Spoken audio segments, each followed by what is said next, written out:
Good middle of the night, everyone. Welcome to another tournament stream. Today we're starting it off by Rain versus Premo, and I'm joined by none other than Fudgit. Hello. Good morning. Good evening. Good. I don't know what it is. It's good something. It's middle of the night. Let's just keep it at that. No way to pre it up. First and Yeah. Well. foremost, there is a giveaway running on both our streams. We decided to do the same thing, so you can make your guess at Fudge's stream or at my stream in order to win one of 3 battle passes per stream for this specific matchup. Basically, you have to guess the damage that Premo does as a team during the second match of this matchup. So the second game, you still have like about 5 minutes from here until you hear me say this, until we actually stop the guessing, and basically post your in-game name, your server, and the guess of the damage that you think Premo will do as a whole in the second game. Yeah. It's that easy, and you can win a battle pass. For They're June. not out yet, so don't expect it. Yeah. Don't expect it to hit your account like tomorrow. Exactly. Basically, you will get it after the Battle Pass activates on June 1st. So I will be keeping tabs to make sure that Wargaming delivers them. But yeah, please do not contact me until you've not gotten your pass until like June 2nd. Exactly, because as I keep telling everybody as well, we're not giving them out, guys. Wargaming are giving them out. They're not ready yet. Got a long way to go until the 1st of June. So chill, you'll get them. If you don't, let us know. Exactly.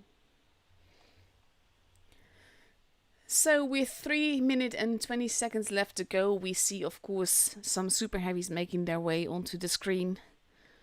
Rain still missing a member, but basically we're sure that they will have a full team because there's someone in the raining room. What are your expectations for this match?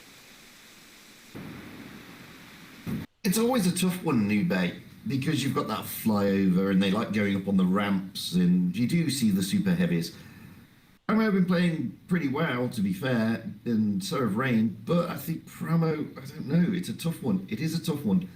I mean, when I've been streaming them in the PYSs, I would have to give the slight advantage to Rain, to be honest. Very slight, though, because Pramo have been playing really well. And there's a lot at stake because obviously neither of them want to drop down into the lower bracket final later. They'd rather just go straight through, I think, and get to the final groupings tomorrow. So there's still a lot at stake. And something to keep in mind here is that basically the team that comes through this battle and the team that comes through the lower bracket, there's no real pressure anymore on them. For them, it's basically they're both through. There's only one team that's going to get knocked out tonight, and that's either going to be Purple or the loser of this match.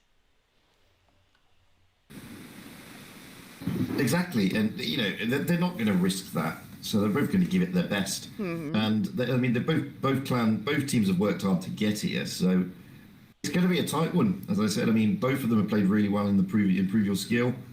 So I don't know, Rain though may just edge it. Although to be fair, Promo were consistently beating everybody in the prove your skill, so it's going to be a tough one. And I like those sort of games where it's difficult to say. Same.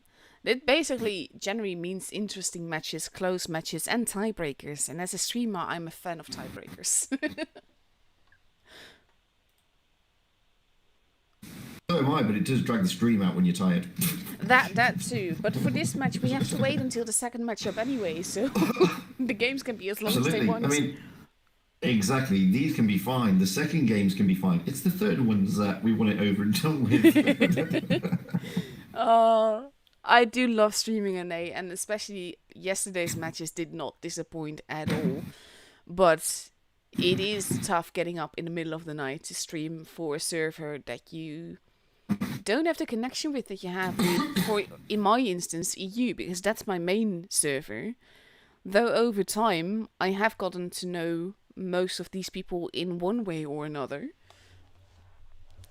So it is fun, but it is tough. It is. I mean, don't get me wrong. I love the NA server. I used to go on it quite a lot, but recently the ping has been like 400, so it's been a bit of a nightmare. It's so high. But I'm in the Joker clan, which is why I'm not streaming them. So I do know some of the guys, and it's interesting. It's an interesting competitive server. It is a competitive one. Exactly. And I'm technically in the Primo clan, but I have to point out the fact that I'm hardly ever on this server, so it's mainly just for poops and giggles. Also want to say, by the way, stop guessing now. Guessing is closed. People will hear this on voice. The moderators can post it in the chat so that they know that that's the deadline. And basically can give us the results that we need. Yep, totally agree. You can stop guessing now, guys. That's it. It's all over. You and what Aminet said. So we'll find out later. Very heavy lineup on Rain side, by the way, with 3 IS-4s, 2 Kranwagens and 2 mice, whereas Premo is way more mobile with an AMX-50B, 3 IS-4s, 2 Kranwagens, and even in Spaghetti. I'm still expecting a lot of action around those ramps. All the clans on all the servers seem to like going up here and having a bit of a brawl, mainly because they can get those cross shots in if anybody crosses. I'm actually still surprised at that, because with Supremacy it's so important to dominate more than half the bases, and that's just not happening when you go to Ramsey. New Bay's always been a strange map in that respect, because when it first came out, everybody was going to the C and the B cap, and now we're seeing a sort of sea change in that, where they're using these ramps a lot more. And I'm just looking at Dragon Krieg here in Rain. He's going to the position that almost everybody now goes to, across all the servers again, in that mouse, with Zaytu just behind him. Yeah. And we have Pramo now pushing quite aggressively for Vadu and TGF, but at the moment it's costing them HP rather than giving them any damage. That's true, and obviously Rain have already capped the B cap, so they've managed to secure some points there. However, Sierra is now jumping into that A cap. Yeah, I think they kind of have to. You need to not let the point advantage get too far ahead for Rain. And the A cap nobody used to go to the A cap. Now they do. It's quite interesting. And here come the Mouses pushing up along with TJ here to put a bit of pressure onto Pramo. Yeah, but the mice are actually sort of half turning around to deal with the tanks behind them. Vadu is losing HP steadily, but Tantan is almost gone. 46 HP left for him. Yeah, Tantan was very aggressive down that ramp. He went down low, and down he goes to Hated Fate. And basically now Cora has also been taken out. We have Tanner, who is not looking too healthy. Even Steven, who can easily get shot at from multiple directions. I'm not sure what Pramo is doing here. Oh, normally they stay on the ramps, the teams. They don't normally spread out across the map like this. It's a very bizarre strategy. Maybe it's one they've been working on and it was looking good in training. I don't know. It's very interesting to see, because they're very spread out. This is sort of a turkey shoot for Rain. All they need to do is turn around here and there and get their shots in. Yeah, like I said, normally they stay at least with backup here and there, but there's no backup anywhere here. Even Steven has got no backup realistically. He's now down. Tanner, well, he'll be just pushed by Dragon Krieg. He's on his long reload anyway. And Bob 78, well, it's all on Tanner now. Yeah. This is going to be an actual 7-0, and with these two clans, I would never have expected that. Like I said, maybe it was something that they worked on in training, and it was looking good. It looked like they were able to dominate and get into some good positions. But what you do in training and what you do in real life are two different things, 9 times out of 10. Yeah, very true. But I must admit, I've never seen any. Like I said, I've streamed Asia, where they also had New Bay, and I streamed EU earlier, where they had New Bay, and never seen any team go so wide and so spread out like I just saw Pramo, to be honest. Yeah, because they started more as a pack, and then they just went every which way. And I think that the idea of it was to sort of pincer whoever from Rain was near base A. But Rain was just all around base A, or between their spawn and base A. And it basically, whatever movement Premo was trying to make, it did not work. Yeah, I mean, as you said, when they started, you could see them. They were sort of at the bottom of the ramps. They weren't really overly pushing, and then I don't know, they just kind of spread out very quickly in all directions. Yeah. That's probably going to go into the that strat didn't work pile. So,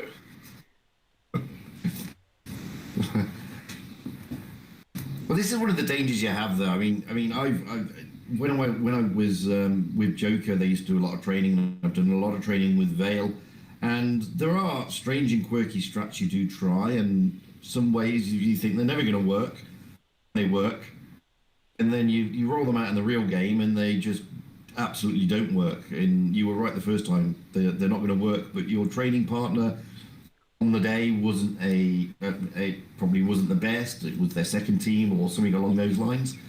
So it does happen. That is very true, and that's why I also never take training results into account, because people play differently. You're testing things, you're testing the water, you're testing everything basically, and that is different from an actual tournament game. Oh, completely.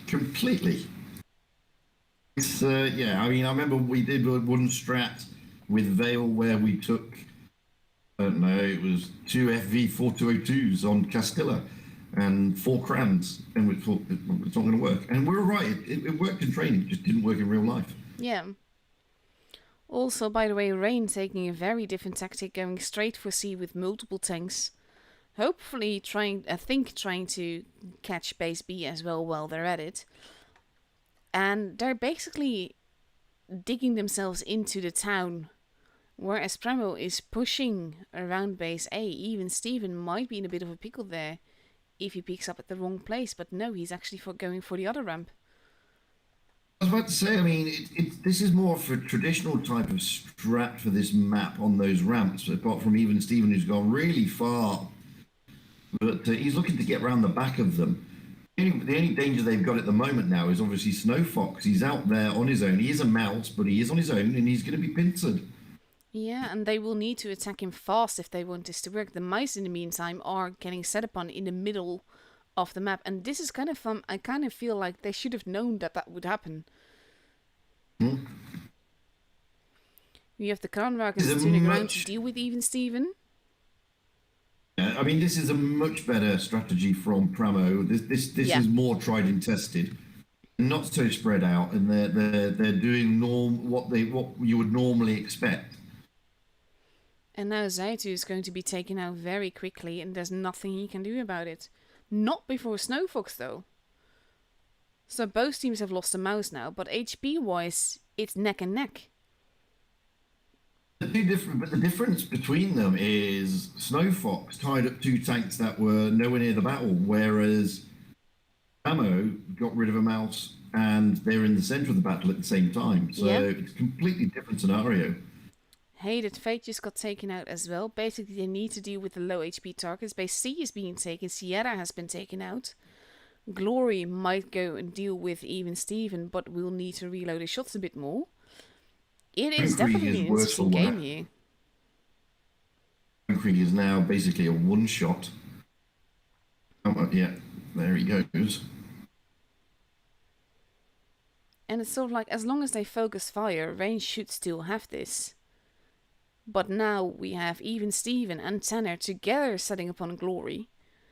So that's a very good call. Even Steven actually running around to prevent himself from dying, and that roll not killing off Tanner. That was a failed hug by Glory. He hugged himself to death against Tanner. Rob 78 is going to go down here, but Fadu and TJF is going to. Well, I mean, they're after Tanner. They know roughly where he is. Even Steven is there, and Mako is trying to make up ground to get up there to try and give some support. Thing is that they're being hesitant, and though that makes sense, in this case, they can't afford to be. But they lost a lot of HP trying to chase down Tenno. And they do get him, but this might not be enough. Fadu did lose a load of HP trying to chase him there. And now he's turned around. That was the only thing he could do. Oh, he gets to live another moment. But there he goes. But we have his Royal Fatness now moving in. Taking out even Steven. It is 2 versus 1. But TJ basically just needs to stay alive at this stage. And that's what Mako is aiming for. Oh, he missed or bounced. At the same time, his Royal Fatness, he is leaving the base now, which is a bit tricky to do, but they still have the point advantage, as long as TJ survives. Correct. And that is not going to go well, probably now. And there he goes. He could now not Mako's really do got anything his rear else. to Royal Fatness. Yeah, but now Mako has got his posterior aiming right as HRF. Yeah, but now his Royal Fatness is doing what he needs to do, standing in the base to avoid Pramo getting points from it. And even capping it. He might not even cap it, I don't know. But if he does, then that will be all the harder for Pramo to make this work. Unfortunately, Mako did not make that shot, but nor did his Royal Fatness. Ooh. What a game, though. Pramo now have the base points advantage. And Rain still has the HP advantage, so it could go every which way. It will all depend on whether or not they bounce more or not. He's doing the right thing here. He's trying to get up close and personal, but that's a great shot by his Royal Fatness. Very level-headed play here. I can't imagine the stress that he's actually feeling at that point. Even though it's the second game. And look at the damage, though. Just also want to point out that means that the score is 19,593 for the giveaway. But oh my god, what a close game this was. Lovely. And that was what I was expecting to be seeing in the first game, to be honest with you. Yeah. With that more traditional type of strat from Pramo, putting the pressure on where they can, moving their tanks around the map, rather than the what appeared to be a very uncoordinated let's go in every direction strat. Yeah, this was way more like the Pramo we know and love. Totally. I mean, it is interesting that okay, they Rain turned them over there, but where credit's due is Royal Fatness only had 600 hit points left at the end there, and they were down on base points as well. Unfortunately, with Mako having to chase down, who was he chasing? I can't remember now. Was it TJ or Fadu? I can't remember. One of the two. He got bled a little bit from the rear by his Royal Fatness. Was really helped out. So it was great play though by Mako, considering he'd lost a lot of hit points in chasing down that IS4. Yeah, absolutely. And actually, I worried about Rain when those two IS4s were chasing Tenno, because they lost so much just crossing over, but it still worked out for them. TJ surviving for that little bit longer and letting them get a little bit more damage into their enemy just made all the difference. But like I said, I mean, that was the sort of game I was expecting in the first match as well, not the what effectively was a whitewash, 7-0. So seems that Pramo have put that one in the it's not a good strat box. We're going to see more of their traditional type of gameplay now. Hopefully, because that tends to work better for them. And now we're moving on to main rooms. We see a much different in lineup. Also between the two clans, with Rain taking 2 IS4s, 2 Kranwagens, 2 E5s in the T22, versus an E100, a Mouse, an IS4, 3 Kranwagens, and an E5. But especially again, very heavy lineup from Pramo here.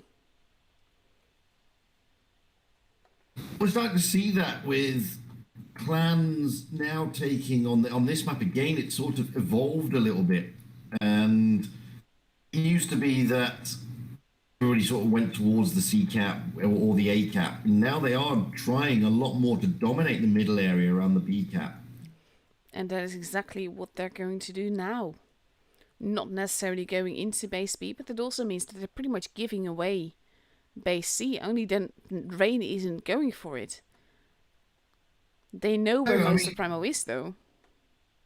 yeah, they do, and this is a game more that we see. We never used to see a lot of clans go into what I would normally describe as the public match area, which is at the back of B, in between C. But we're now seeing again a lot of clans doing that. They're finding it easier to move around the map from there without getting pinged from those coming in from the A cap effectively. And I do find it always a curious notion, by the way, that you also made. The fact that what you do in pub battles is nothing compared to what you do in tournament battles. And that has everything to do with that you have a team of 7 people that you're coordinating with. True, and it surprises me when they start taking some of the things that you see in the public battles into the tournament, especially this map most particularly. I mean, if you go back to last winter season, you had a lot of people sort of dominating around the heavy root area by the A cap, overlooking the B cap, and you even had teams dropping into the B cap. We're not seeing a lot of that anymore. We're now seeing where Z2 and Dragon Krieg are, where Sierra is. We're seeing more action around these areas now, which is Yes. what you would normally find in a public game. And clearly the teams have worked out that you can dominate and control the map better from certain other positions as they get more used to these maps. Meta that Exactly. we've now got. Also want to point out, by the way, that Sierra is basically functioning as a spotter for where Zaytu is. That is how Tanner so far has gotten some shots into him. It is a very cheeky way to play, but it's... Right now, they're basically just whittling away each other's HP. And now we have Samuel moving in, probably wanting to get base B.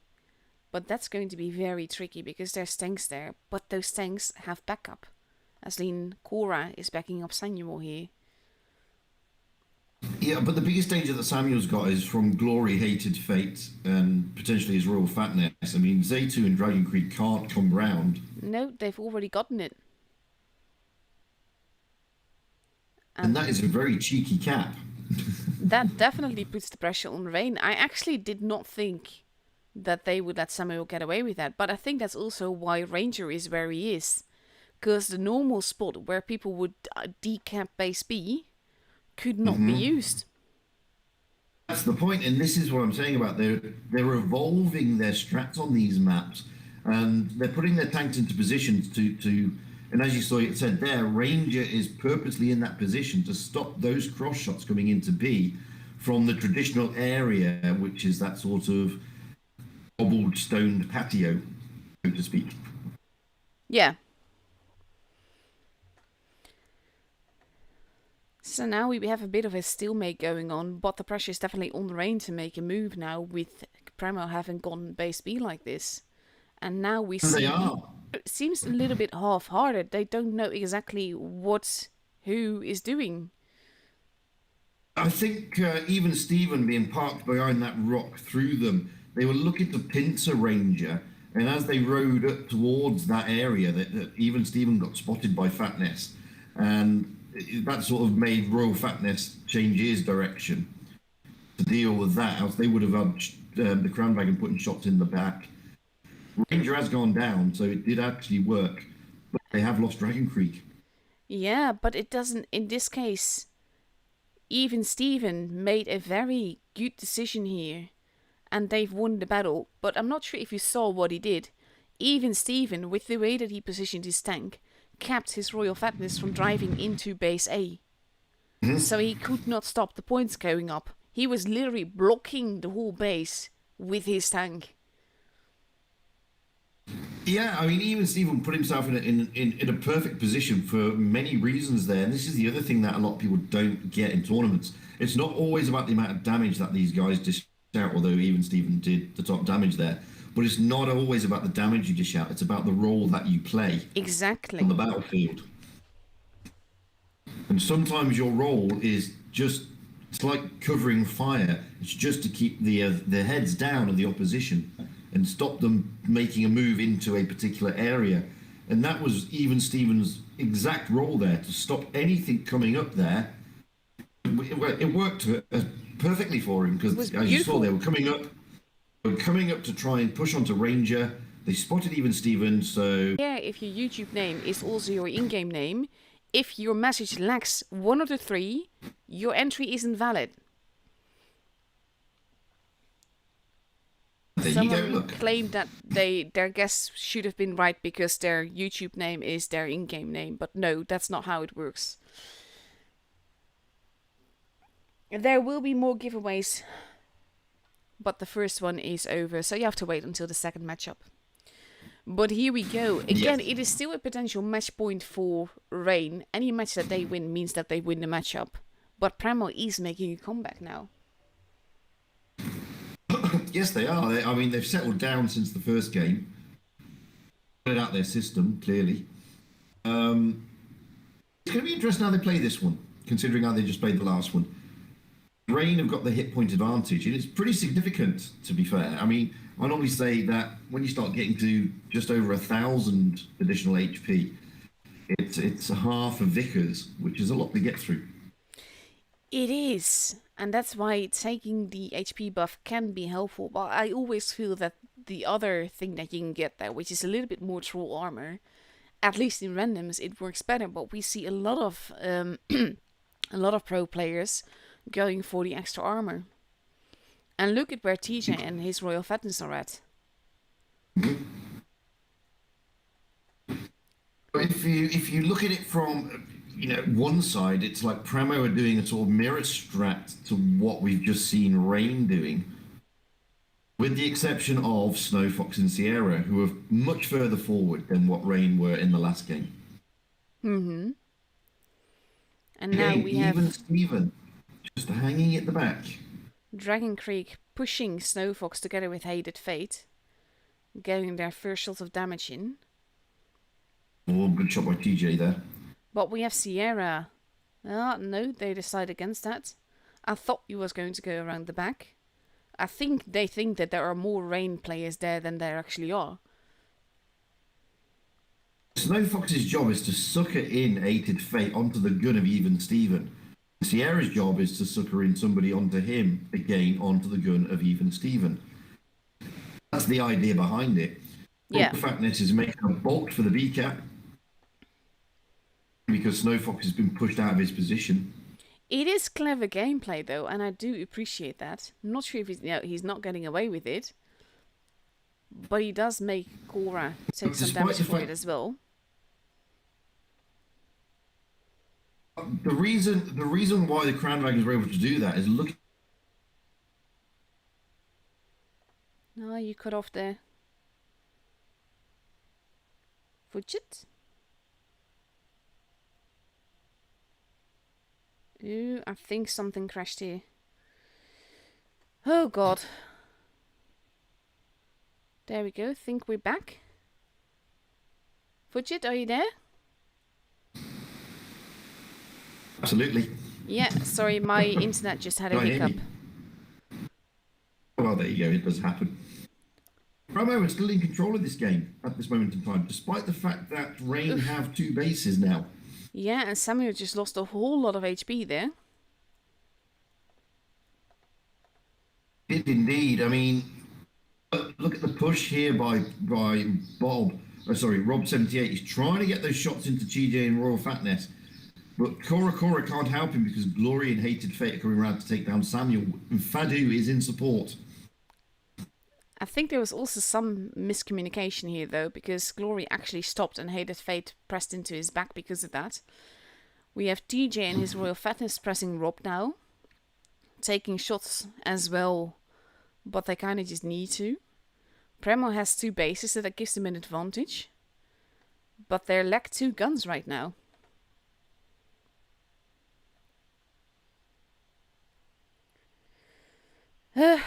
And I think my internet is being a bit, let's say, bitchy again. But we have Premo now losing another gun, but they've taken a gun from Rain as well.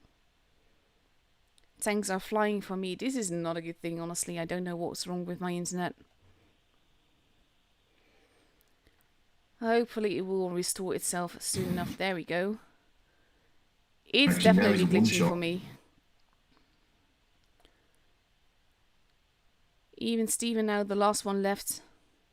And there he goes. I mean, that was much better play from Rain that time. More consolidated. My OBS even broke connection there.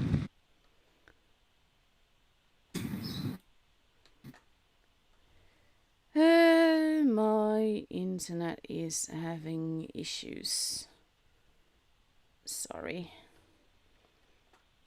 We do have a long break now, to be fair. Yeah, there's nothing I can do to fix it, by the way. Just basically just hope that my laptop survives. OBS disconnected as well, so there, I think it was an OBS issue more than anything else.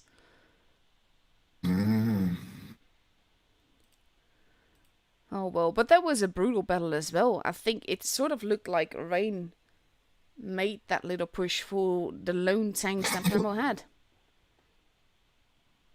Yeah, I mean, Premo, to be fair, they hadn't put many feet wrong.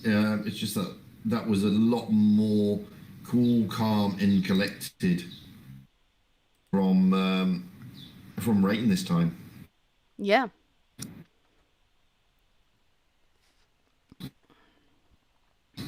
Premo won't be Premo won't be too downhearted. I mean, Rain are always a tricky opponent. They are now looking forward to the next games, which are coming up in about what? I can't remember how many minutes now. Yeah, 20 minutes or so. 20 minutes, yeah. Starts at 51. Yeah. And they're going up against Purple, and I'm actually really looking forward to that, because the matches last night with Purple were so fantastic. No, Purple are you know, they fought their way into the top 8. It was touch and go for a time being, with Straighten nipping at their heels. But you know, they played some good stuff in the PYS, to be honest. Mm-hmm. No, it's again the great debate that I was having with Every on the EU server. Some clans do actually, and we've seen it on EU tonight, where Serenity lost to APA, dropped down into the lower bracket, went on to beat Reti, went back out to face APA, and turned it around completely. Yeah. So, you know, sometimes some clan. I mean, I'm not saying they play for this. Sometimes they do. R2K once did. I mean, it's a tricky strat because you don't know what your opponent's going to do. But it just gives you that edge, because now Rain have got effectively over an hour to wait for the next battle. Well, that too, but at the same time, Rain is already secure in the knowledge that they make it to tomorrow. That is true. And, you know, the last battle is only about seeding for tomorrow now. Whoever they match up with. Yeah. In the meantime, by the way, I'm showing off a Purple replay in the VK90, so interesting to see what's going to happen there as well. But yesterday, the matches that I saw from Purple versus Rain, and then Purple versus... oh god, I can't brain anymore. But basically, they were some of the most beautiful games I've seen. They were all close. It was all incredibly interesting to watch. And I'm really hoping for more matches like that. Well, like I said, I mean, NA is one of those servers that's underestimated sometimes. It's a very competitive tournament scene. It may not be big. It's not as anywhere near the state of RU or EU, I admit. But the clans that are in there are ultra competitive. They really are. And I know there's a lot of discontent sometimes with the NA server on the tour scene. But they are very competitive. I mean, like I said, I'm in Joker, and they take it very seriously. They just want to win every game. Mm-hmm. And they get very upset when they don't.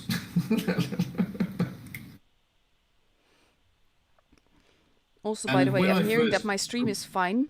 Basically just hiccups in the stream itself, so luckily it seems to be working again now.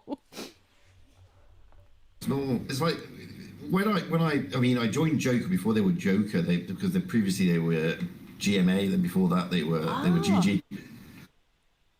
I did not know that. Sometimes I hear clan tags, I'm like, think I'm supposed to know these, but I've never heard of them. And then I hear what they used to be, and it's like, aha. Yeah, so they keep metamorphosing into it's the same people. It's just GMA was like a conglomeration of two clans. I think it was Rain and what is now Joker, but it never used to be. It was GG and blah blah blah.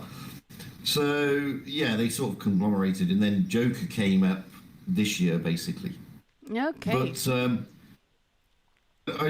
when they were going for the Blitz Cup, because they got into the top 8 to go into the Blitz Cup. Unfortunately, they went out on the first day in the Blitz Cup. The amount of effort that these guys put in is unbelievable. Yeah. I mean, they are training, and I was streaming them, and on some games I played with them. They train literally every day in preparation for that Blitz Cup for almost like 2 to 3 weeks. It's every day. It's minimum 12 games every day, and it's like it's absolute. It really is intense, and it's not fun and games training. It's serious training, where they really are shouting at each other, telling that person to, how can you not move around a map and not be spotted, etc. It's a real eye opener when you see these pro clans, what they do behind the scenes. It really is an eye opener. It definitely is. It also always points to me like I could never do that. Aside from literally not having the skill set to do it, I mainly don't have the time or the energy to do that. I like the game, but I don't like it 12 games hardcore training every day game, so to speak. Oh, it's totally draining, and in between all of that, they also do quick tours in as well. And I went out on a quick tour with them. It's kind of my claim to fame still on NA. I teamed up with Whitetails, one of the other pros in Joker. We use Joker now, and we went out and first game out, we were streaming it. First game out, we ended up on mines, and on the opposite team was a platoon consisting of Fishy and Droodles. Oof. Good luck with that. No, I killed them both. It was great. Nice.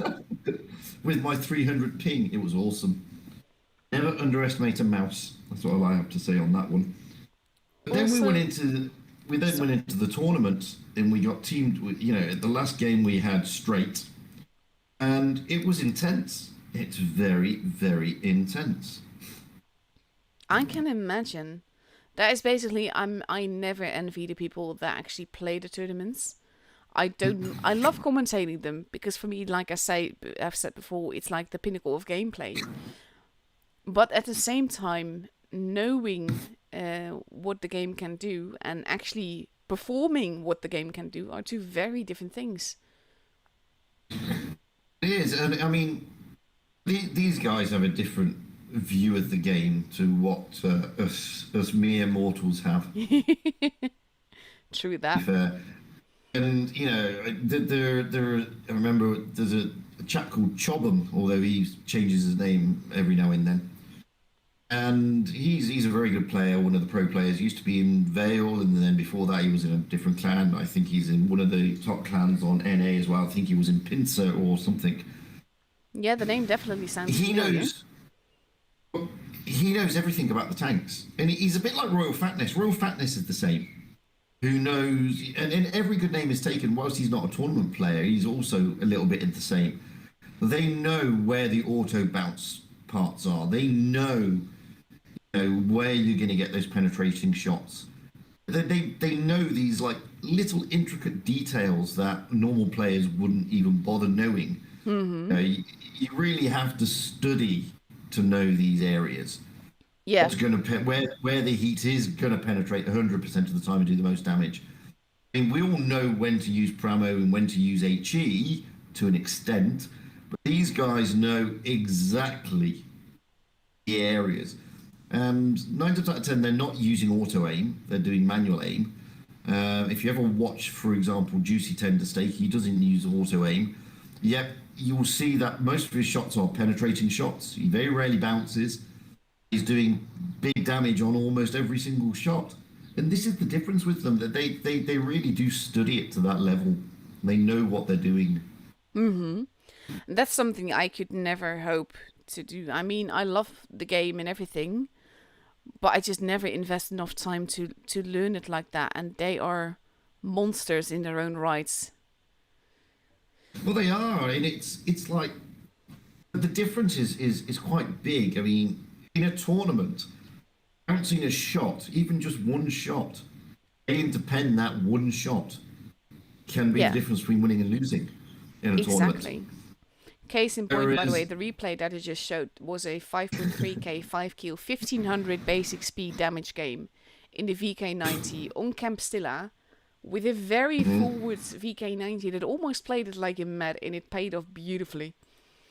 Well, there you go. Look, as I say, well, in normal games, it doesn't bother us. Every now and then, we bounce in Also, public matches, but by the in way, a tournament, it matters. yeah, very true. For the second giveaway, same thing. Second match from Pramo. Second thing. Okay, We'll so do it from rain this time. Do it rain this time. we don't have rain. We have Pramo versus Purple. Purple. Okay. So then the thing that you need to do is guess the damage done by Purple in the second game of the matchup to win one of the 3 June battle passes. Post your in-game name, your server, and your damage guess, and the 3 closest win. If you want to edit your guess, delete your previous message and make a new one. And make sure that every guess you have has that in-game name, server, and guess. It's not that complicated. So begin guessing. Also just type in that quickly in the chat. Same. And do not enter if you've already won, because you can't win 2 battle passes. Well, technically you can win it, but it doesn't give you anything extra. Absolutely. You just take it away from somebody else. Yes, exactly.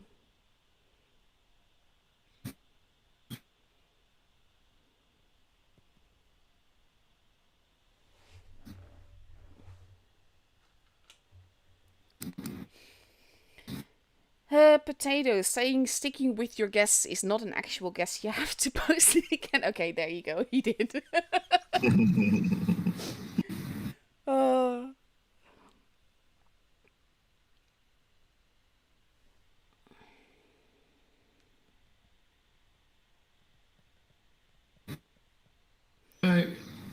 I haven't. Obviously, you streamed Purple yesterday. I've only streamed them in the PYS, so it'd be interesting to see how this one's approached by Pramo. I mean, because Pramo now, they have got the pressure on them, because one of these teams is going to go out today.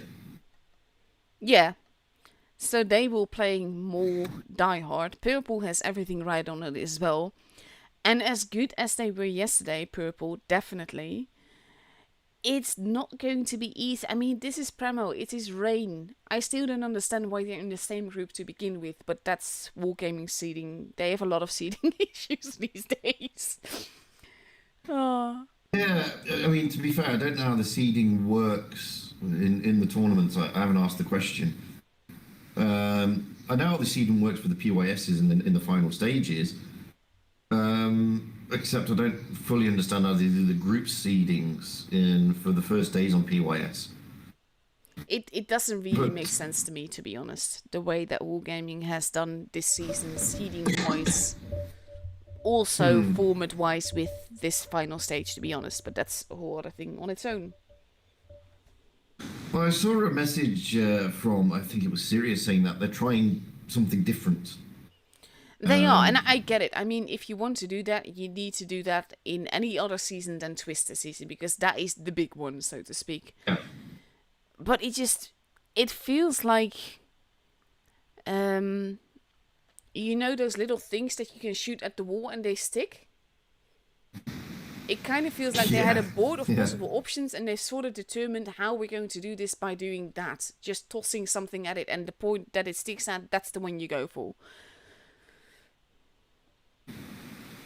They've clearly got something in mind on trying to sort of trim down the PYS and trying to make the Pro Tour a little bit more sort of interesting. I don't know if it's going to work, to be honest with you. It was very confusing to an extent with a group stage and a final stage. I mean, it did get confusing. I had to do a second take when I was sort of working it out on Asia earlier. Saying, well, hang on a minute. Have we really lost those teams, or are they doing it all again tomorrow? And it does get confusing in that respect.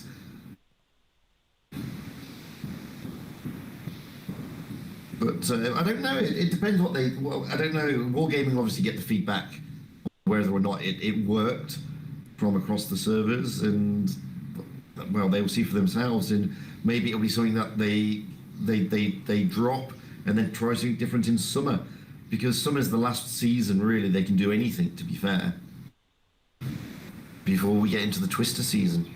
Exactly. So they need to sort of like figure out what they want to do by then. There are things about the current format that I do like. I like that it's not too long. Mainly, like, we have the professionals now that used to be in a period over like 3 weeks that are now condensed into 5 days, which is horror for us streamers, but I think a lot more doable for players. And at the same time, we have the previous skill things that has been gone from about a month and a half to just 3 weeks. And I think that part of it I really like. Well, that's much better because, I mean, when it was a month and a half, it was too long and everybody was getting tired. Players, audience, streamers, everybody was getting tired, and it was just churning it out and churning it out and churning it out. So I'm glad they trimmed down the preview skill. Yeah. Without actually diminishing the preview skill, to be fair. Because I think if you get it like this, you have 6 of them over a period of 3 weeks, 4 days per week. You know exactly what is expected of you in that regard, and I think that is doable. It is enough data that you get a proper top 8 out of it, assuming that you no longer have seeding abuse, but like with the battle data itself, that should be enough. Without getting so lengthy that people are just like, why am I even doing this? Well, totally. Look on the other side when, let's say, winter season, which wasn't the trimmed down PYS. Endgame decided to boycott an entire PYS. They just didn't want to play, and they still came top. Yeah. Now look at that. Compare that to the spring season. It's not possible to do that. You can't do that anymore. You can't boycott an entire PYS. I hope to still get into the top 8. Wait, I mean, you could in theory, but it's a lot harder. Whereas when you had 8 of them stretched over a period of time, it was much easier. Mm-hmm. And that's the big difference. So kudos to Wargaming for doing that. It's tailored it, it's focused it more, and it may, although I'm still in two minds on this one. It may persuade some other clans to start, coming into the tournament scene, but they won't with the current win rate seeding. It's as simple as that. That really needs to change, because there's basically right now, like, half the scene is more or less a joke. People have made it into the top 8 everywhere that shouldn't have even been there. And while I understand them doing it when Wargaming allows it, it's still, for me, morally incorrect. And it distorts the actual top 8. It does. I mean, what disappoints me sometimes, some clans use it and they don't need to. To be honest, I mean, some don't need to use it, but they do it anyway, and it's it's sort of, why would you do that? And there's no reason for you to do that, guys. Yeah. And the problem is when they do it, you're right, it does distort it to the extent whereby it puts other clans off. I mean, I know clans on EU who have refused to take part in this season because of this, because they weren't prepared to start doing the win rate abusing, so to speak. Yeah, Which, it's a noble thing to do, but it's But at the same time, it's also a fairly easy thing to do, to show Wargaming we don't like this. Because there isn't that much on the line here. Most of the players in the settled clans, so to speak, are young adults now. And of course, they can always use the money, but this isn't so much money that is worth all the aggro that you get for it. Exactly. So yeah, I really hope that it will be sorted by summer season, but I'm kind of expecting that the seeding system won't be ready until autumn. That's true. And I'm hoping they will get it sorted before then. Because if they don't, it'll diminish summer season. It's as simple as that. Yeah. Room is up, by the way. Yes, it is. That's the last thing you want to do is ruin another season. And at least they've made the wise decision of not making it a tier 8. True that. That is something at least. Also, by the way, you have about 5 minutes left to make your guess. So guess the damage that purple does in the second game of this matchup. Post your in-game name, your server, and the exact damage number that you think. So not 17k, but like 17,241 instead. So exact numbers. Mm-hmm. So we're going to Desert Sands now. We had some very interesting battles on EU there earlier, with mice going through the middle and everything. But we had more traditional strats on Desert Sands for EU, Every and I, and it was basically degenerating to a brawl into the desert, Oof. which is more traditional. Yeah. Basically, the weird thing, I actually need to watch back that battle, because I'm still not sure how BPS won that game. A1N1 basically sort of trapped BPS into pushing one of their T-22s. They were on the railroad aside from the T-22, getting lots of shots in. There were mice pushing through the middle that arrived in time to actually help A1N1, and somehow BPS still won that game. I've still no idea how. I heard you say, or I think it was you, said that A1N1 was struggling with ping on one of the games, though. That was not that game, that was the other one. Mm. With the other, basically there's been some big ping issues for especially A1N1 players, but we also saw the other teams complain about it in the chat and everything, and you could see with the way that the tanks were driving that they were having serious issues. Yeah, to be honest with you, I've been, even just dropping into some of the games on both Asia and EU, not from streaming, just to play. The ping has been very unstable recently. Mm-hmm. I don't know if it's because they're tinkering with things, maybe, possibly. I don't know. I do really hope that they will sort it, because it is getting to weird proportions these days. And like, get people having internet problems or device problems and everything. It happens, but it just happens a bit too often to think that it's just people's devices rather than servers.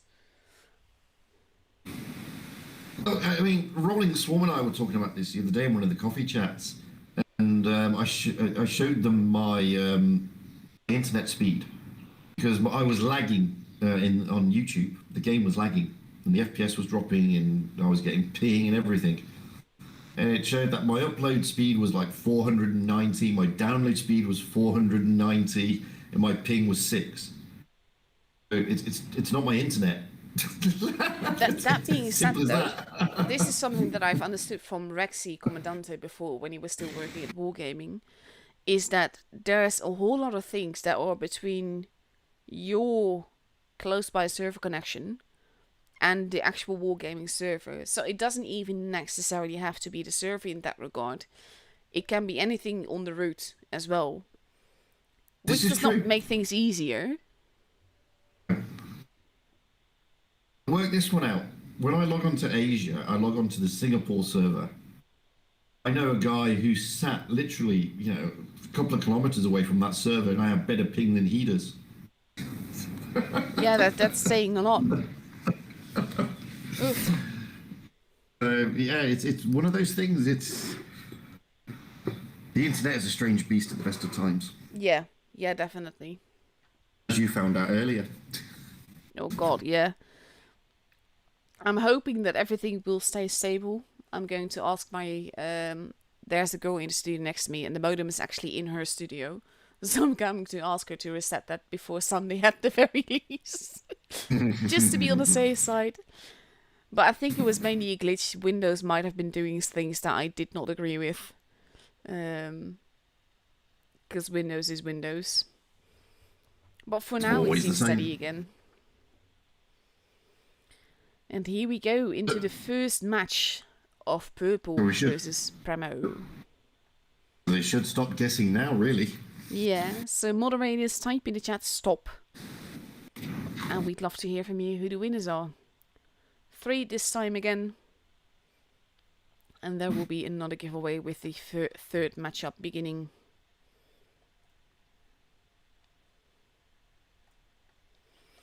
So we have Purple actually focusing more on the city side than anywhere else, with Vickers even going over the ramp to get into the city.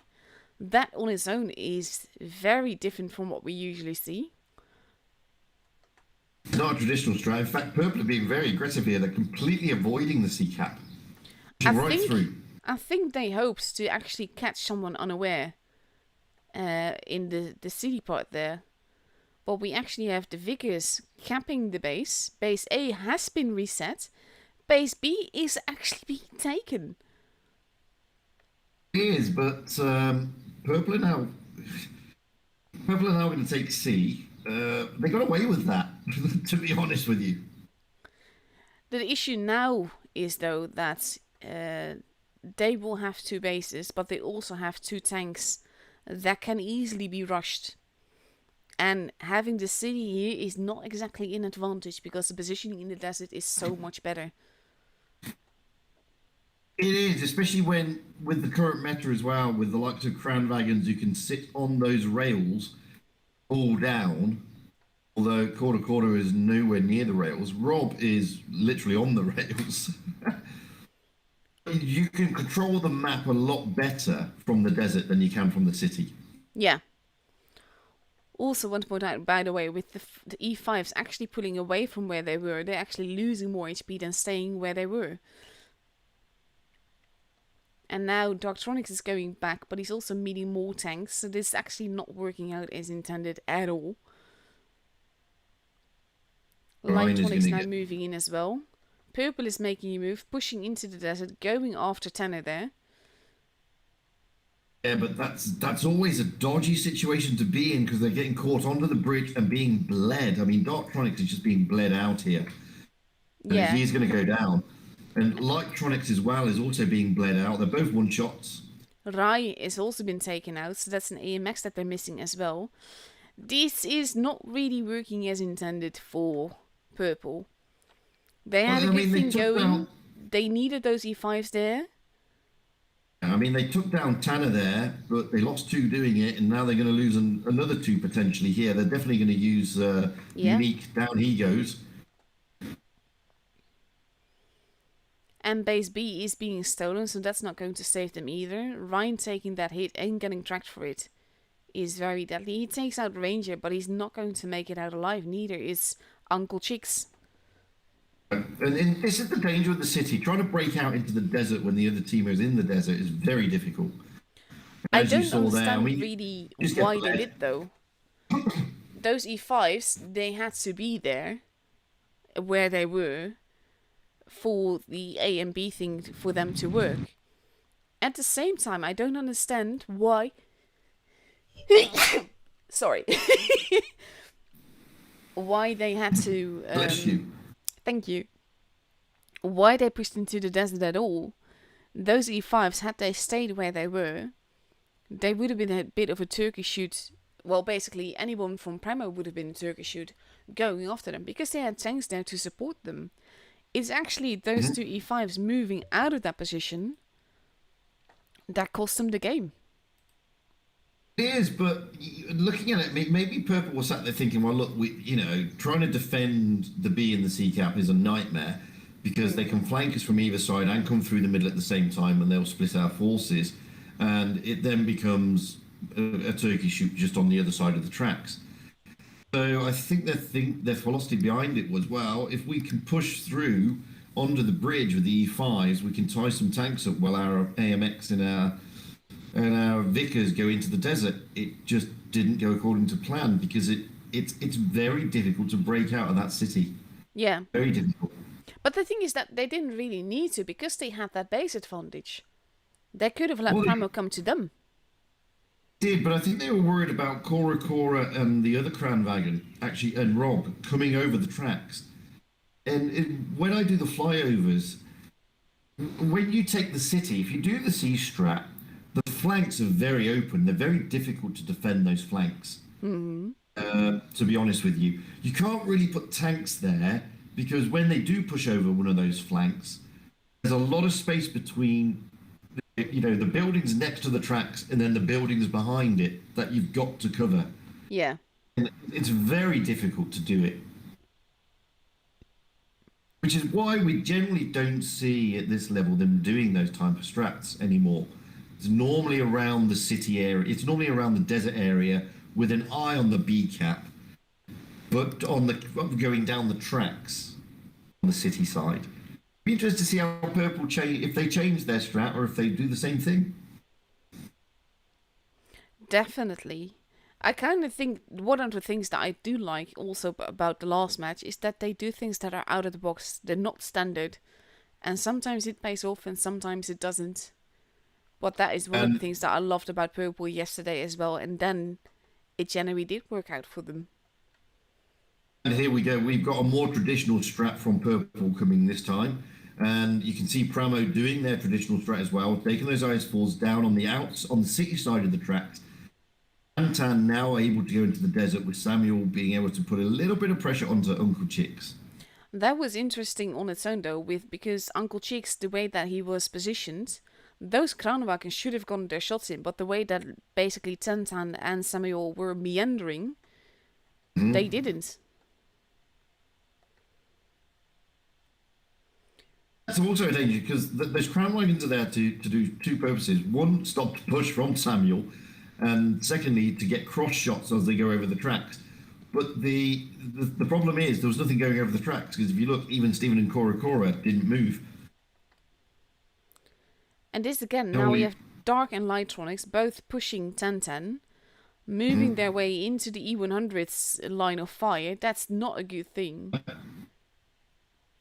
No, they've come round too far realistically in their attempt to get down Tantan. They will take him down, but it's cost them a lot of HP.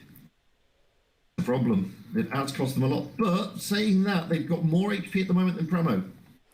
And they still got a gun extra.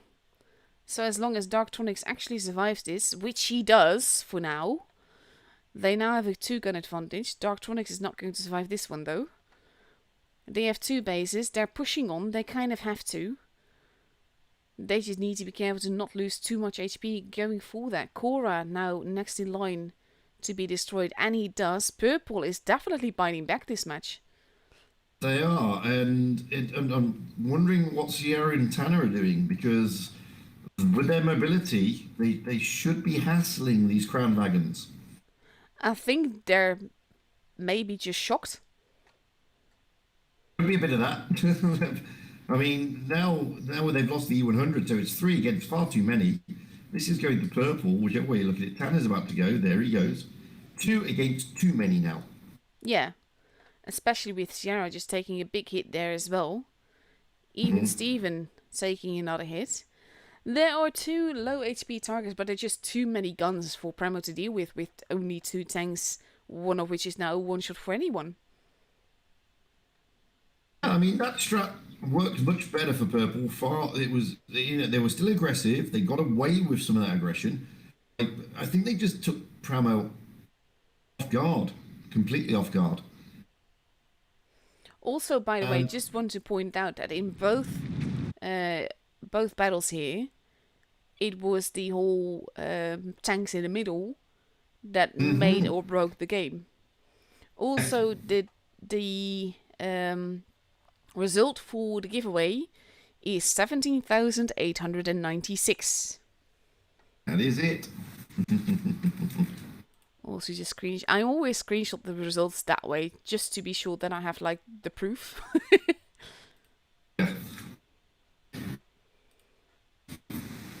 Yes, I'm the same.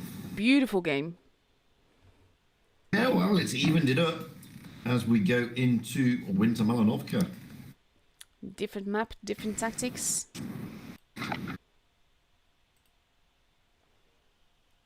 Definitely going to be interesting to see what's going to happen here. Well, I'm already surprised with the T57 Heavy making a showing for purple. Not so surprised with the VK90 or the E100 for Rob on Pramo's side, or even Stephen in the mouse. I mean, we always get some form of super heavy in the teams going in to overlook that, not generally the B cap, but the general area around there. I am interested with the 57 heavy though, especially as a lone wolf 57 heavy, not doubled up, so to speak. They have used them yesterday as well, but then they had two, and they made all the difference. But that was on Rockfield, so very different map, different situation, and different enemy. I mean, the only thing that's making me scratch my head at the moment, both teams, okay, one has got a light and one has got a medium, but they've only got one of each, and there's a lack of mobility in the teams I mean, Winter Malanovka is actually quite a big map. It'd be interesting to see how they play this. Are they going to be looking for the A cap with pushing their heavies down those ramps, or are they looking for dominating round the B cap general area in the middle? It'd be an interesting one. For sure. I'm always curious where people will go, because with these lineups, I kind of expect base A to more or less be ignored, but you generally do get a spotting moment there. And there you go. I mean, we've already got Patana and Sierra, an E5 and a T22 heading towards the A cap. And Rain there in purple, was heading that direction just to get the spots, but now he's hanging back. He's sort of like feeling, I do not want to be here. He's waiting for that one spot, but he has to be careful, because as soon as he's lit up, he's going to lose HP. So with him actually spotting them, He spotted Tano and Sierra, but they now know he's there, so that's why he's hightailing it out of there before he gets spotted. yeah. And base C is also being kept. Base B is not really being left alive. We have Lightronics now moving into that position. Not sure if he's going to be able to, because he did get spotted and immediately he starts pulling back, not wanting to be there anymore. And I don't blame him, because he knows that there are two super heavies out there somewhere. Even Steven has now been spotted, but Rob hasn't. And he knows that those super heavies are there for a reason, and that reason is to stop anything going into that B cap. Even though they're a little bit further back. And now we should see Tanner probably going up onto the ramp. No, he's going on to one of the side ramps. Yeah. I expected that, because Lightronics is there, and so is Rain. And he doesn't know where the Kranwagen or the 57 Heavy is. He's in an E5, he can get back down that ramp, get into good position, go all down, but he missed the shot. That would have been so naughty, though, if he had gotten that shot in. But immediately the Kranwagens are responding. That's why he needed to get that shot in, because now he's going to be in a world of pain. He has backup. He has backup, indeed. Yeah. Oof. You really he needed to make the shot on the Vickers, to be fair, because Sierra's now in a little bit of a pickle. Yeah. T57 Heavy now on the drum reload, though, so that's going to be might be painful for them. Ryan making a move for base A, but Tanner is still there, so they have to be careful. Yeah, Sierra was umming and ahhing about the 57 Heavy. I don't think he counted the shot. Oof. And now he really is in a world of pain. Dark Chronics will finish him off. Ryan, though, is now a one-shot, so he has to be basically running away and staying out of the line of fire, trying to keep himself alive, because that is very important now as well, especially with Lightronics being taken out as well. There are If you look at 4 this, tanks from purple dealing with 1 lonely tenor. And I that was about to means say, that... Sorry. yeah. Now look at the middle of the map. Yeah. And tenor is... There we go. He's only just been taken out.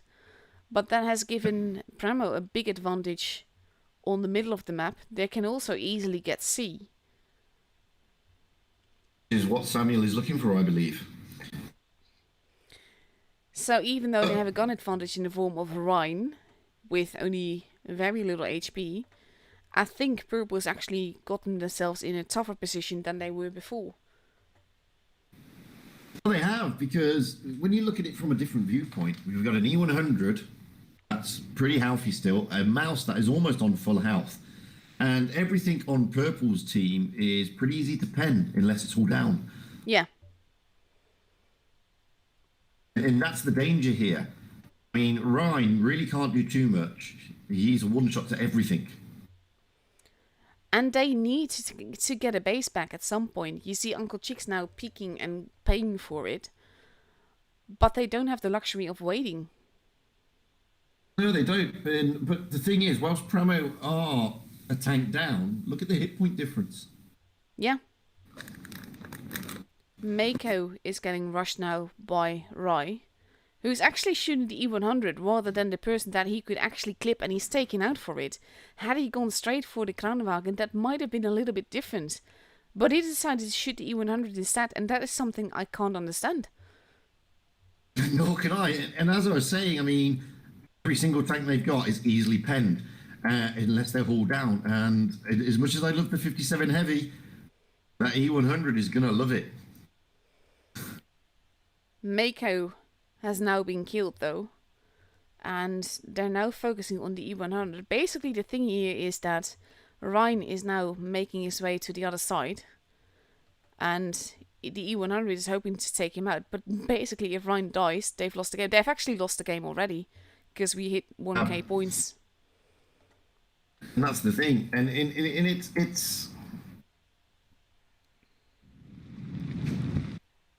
it's very, very, very tricky indeed. Push, you know, they managed to, the thing is, they pushed too many tanks down to take out Tanner. I think that was the error there. And Tanner survived for too long, even then. Correct.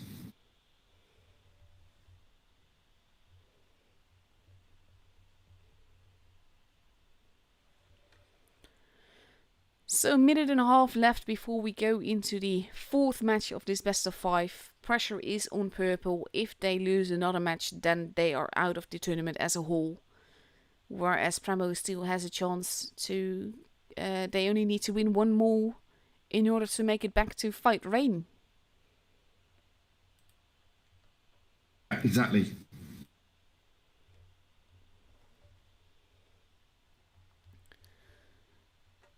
And we see 260s now making an appearance for the second battle on Winter Malinovka. This is basically, again, I've said this before, and I'll say it again.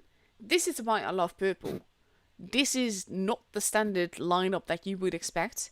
And yes, it can. There's a reason that we call tanks meta, and it's not because they perform badly in tournaments. But out-of-the-box thinking can get out-of-the-box results. So it can potentially work, but it will be tricky, and they have to make it happen. And it is still, it's Purple, and it's Pramo that they're up against. So they can do this, but it's not going to be easy. I mean, they have got great mobility there. The only downside is, once those TVPs have unloaded, they are incredibly vulnerable. And to an extent, so is the 260. If you put it in the wrong place, it's easily penned. Great mobility, great DPM, but it can be easily penned. Yeah. So it will all depend on whether or not they then can keep their HP pool safe.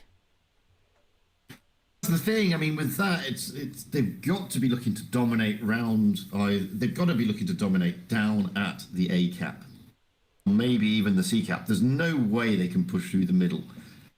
And I say that they'll probably push through the middle now, and the thing is that they kind of have to. They have to make a move for base B or C, Because if they let Pramo get away with it again, getting those 2 caps, then yeah, we have No, the they're doing TVPs. and they're doing exactly what I thought. The TVPs and the 2.6s pushing down into the A cap area. They're going to be looking to try and flank around the back of them, which is why Pramo, if you notice, aren't moving many tanks. They've got Rob, Sierra, and even Steven. They can smell you- it. They know that there's something coming from their back end. Well, if a noob at tournaments like me can guess it, so can they. At the same time, though, the the- TVPs are actually returning. It's the 260s that are making not so much a push, but making an appearance.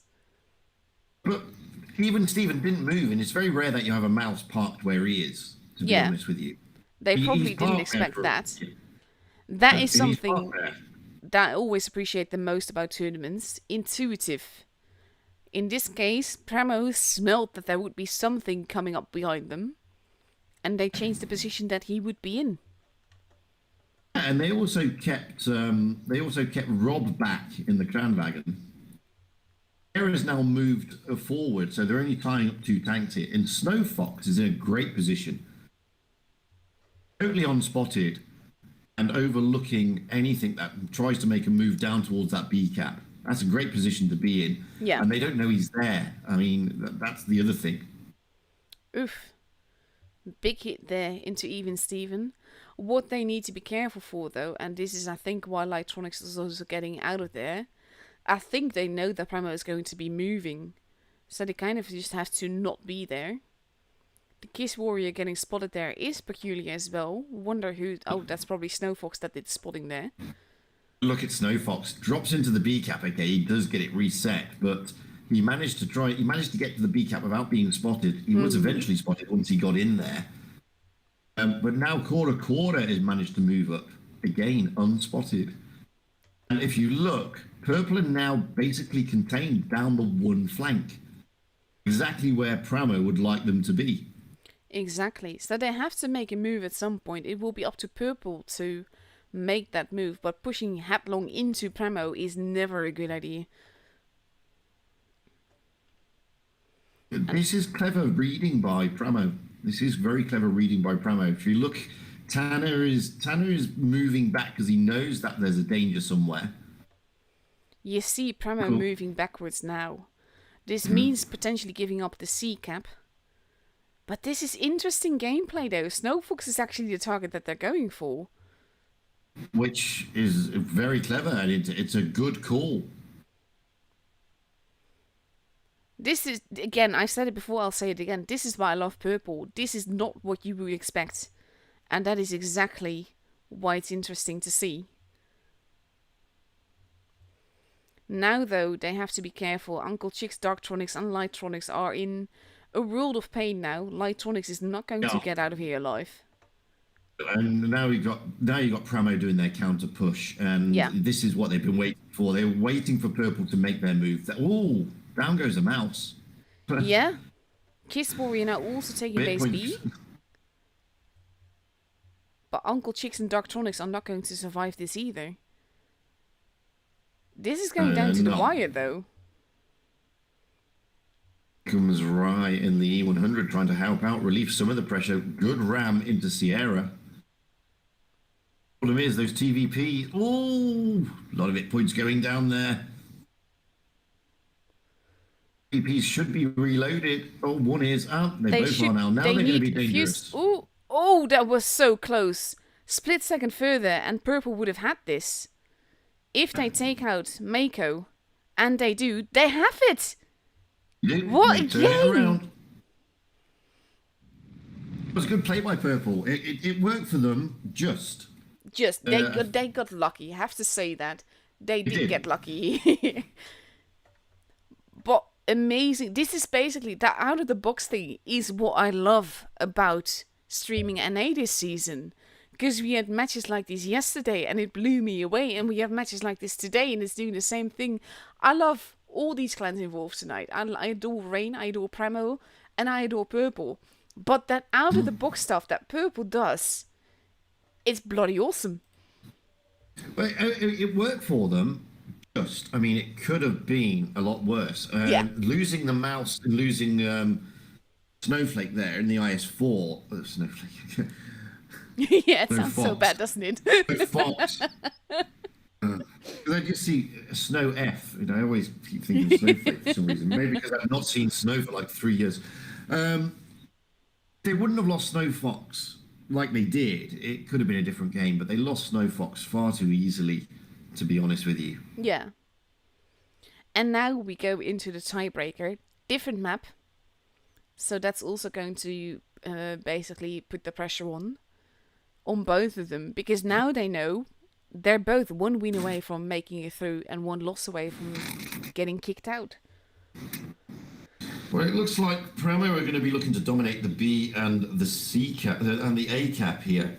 They've got no medium in no light, whereas Purple have dropped into a Leo 1 there range. So That being said, they have Kranwagens with speed boosts. They do, but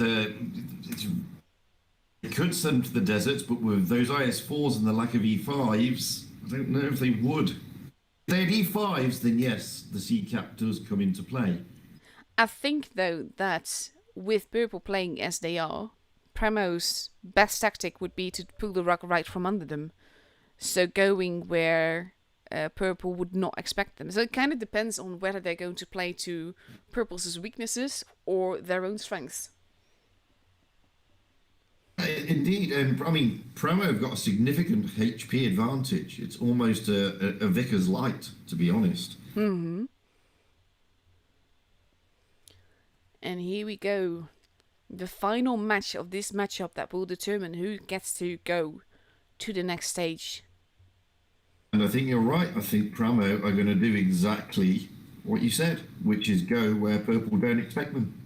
And Ryan spawning Snowfox there is actually going to save his bum. Yeah, he hightails it back out of there, as you can see. Because the thing is, Darktronics and Rai and the Kiss Warrior can stay where they are. They are in good hold-down position for the tanks that they are in. But basically, it's the Leo that is such a juicy target that just needs to not be there. There's a big gun advantage for Premo, though. Leo's done his job. He spotted tanks coming through. Where there's one, there's generally two when it comes to heavies. So in this case, they know that there's at least 3 Premo tanks there. They can guess that there are more. And you see the E5s pulling back now. They don't need to be there anymore. The A cap is taken. They've got the advantage. Yeah, but they need to be careful because right now, Rai is basically, his purpose is spotting for his team. Base B is now being kept. Even Steven lost a bit of HP. He's actually getting pushed in the city. Even Steven's now in extreme danger. He has no support. Even though he's come to this side of the city, he hasn't actually got any support. It's difficult for them to push there because Uncle Cheeks is going to. Oof. And why not? They can get him out of the game and Cat B at the same time. Yeah, but they need to move faster because they are losing Rai and they're losing him fast. So they need to take out even Steven because that is the one that it started with. The Kiss Warrior is almost gone as well. They're leaving even Steven alive. That's a mistake. They should have taken him out. They've finally taken him down. But he should have gone down a lot earlier than that. Darktronics is in trouble. And for some reason, they're not helping Uncle Chicks with Mako either. This is a little bit all over the place. Darktronic is going to be taken out. Unique will be the next in line. Mako gets taken out there. But it will be very tricky. Purple is spread out. They're not supporting each other. They're not focus firing. And this is where it all comes down to, you know, in these type of environments in the top 8, you've got to have the focus fire, you've got to have the call, and you know, if you're not focusing fire, if you're not picking off those tanks and getting those guns out of the game, those low hit point targets, it can be disastrous. And now it's 2 against too many. It is disastrous. In this case, Premo responded well, smelled weakness, and went after that. . But I think in this case it's more that Purple lost than Premo won.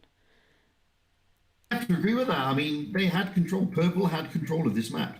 Yeah, I'll be honest with you. I mean, they got the A cap. They had the opportunity to get even Steven out the game and then rotate back and consolidate around the B cap, around the A cap area, going haul down in those dunes. It would have made it harder for Pramo, to be fair, to push onto that B cap. but just also, if the E5, they knew that almost all of Prema was there. I get that they left Raj in that position to spot the people in C, and he could have like pulled back into safety relatively easily. I do not understand why the E5 stayed where they were. It just almost seemed like a belated reaction from Purple, like, oh shit, there's so many tanks that we actually need to do something. Because Prema is very dangerous when they move in a wolf pack. Yeah, I mean, maybe that was a miscommunication. Maybe they were meant to rotate back through their spawn and take up consolidating positions, taking the high ground where you normally get the TDs on a public match. And maybe they just thought, because don't forget, these players have to think for themselves as well. Maybe they thought, oh, no, there's too many tanks here. We're going to get wrecked as we try and retreat. Which is probably why they held their ground, which probably was a bigger mistake. Yeah. Also, just wanted to point out, by the way, that we are talking about how it was more Purple lost than Prema won.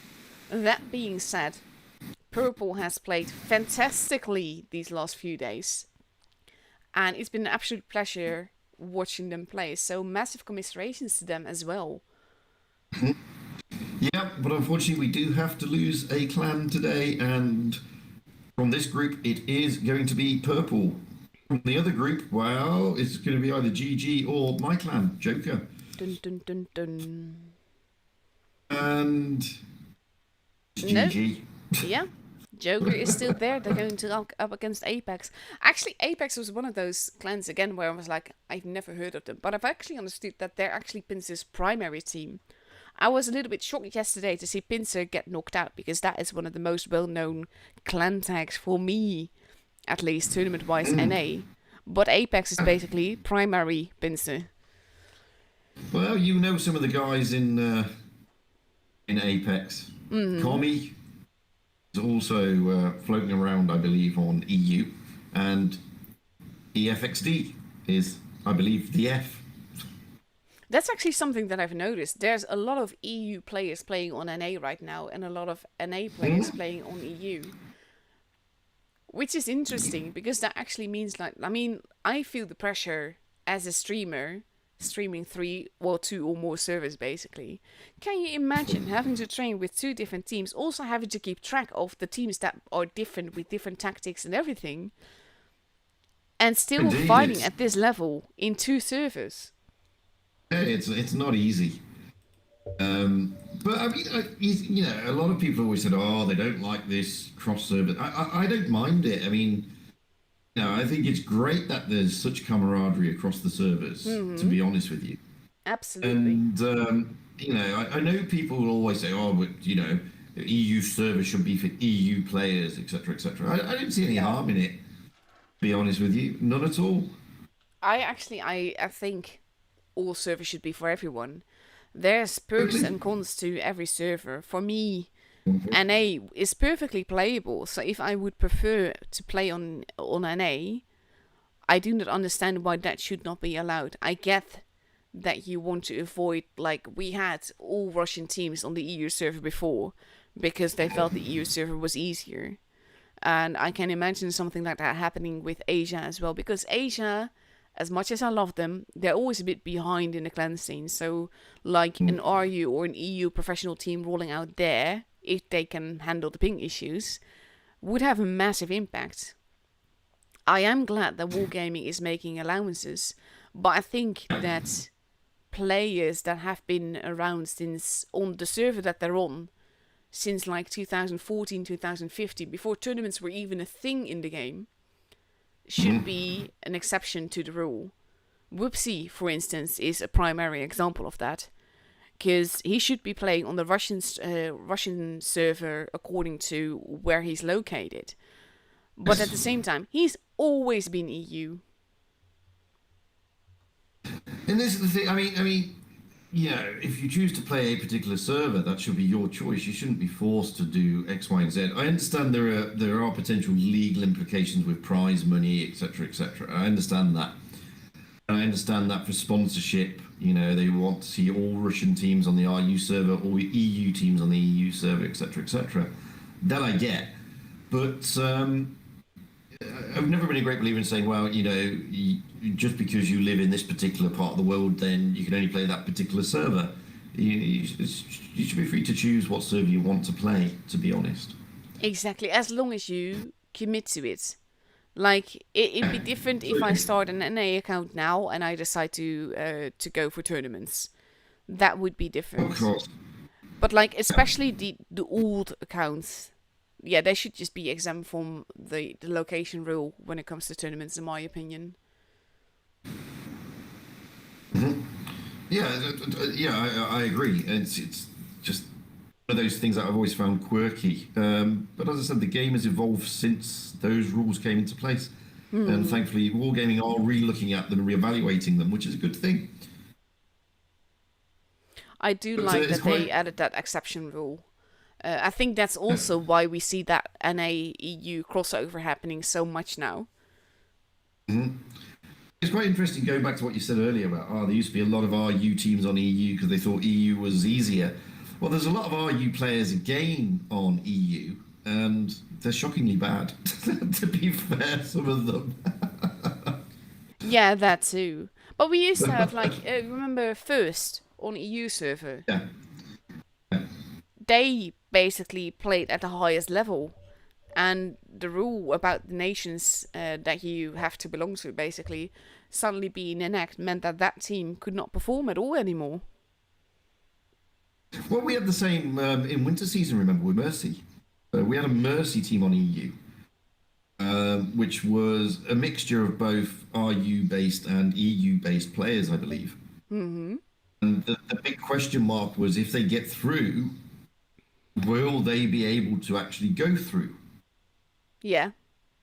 And that was a big question mark because nobody was actually really sure if it was going to happen. To be fair, but they didn't get through, so it never became to fruition in the end. Sorry, I just got an invite to a room that's got like a lot of Z's. So I'm kind of curious Okay. if Fadu is actually. I think they're a little bit tired, or they assume that we are tired, and they'd be right. Yeah.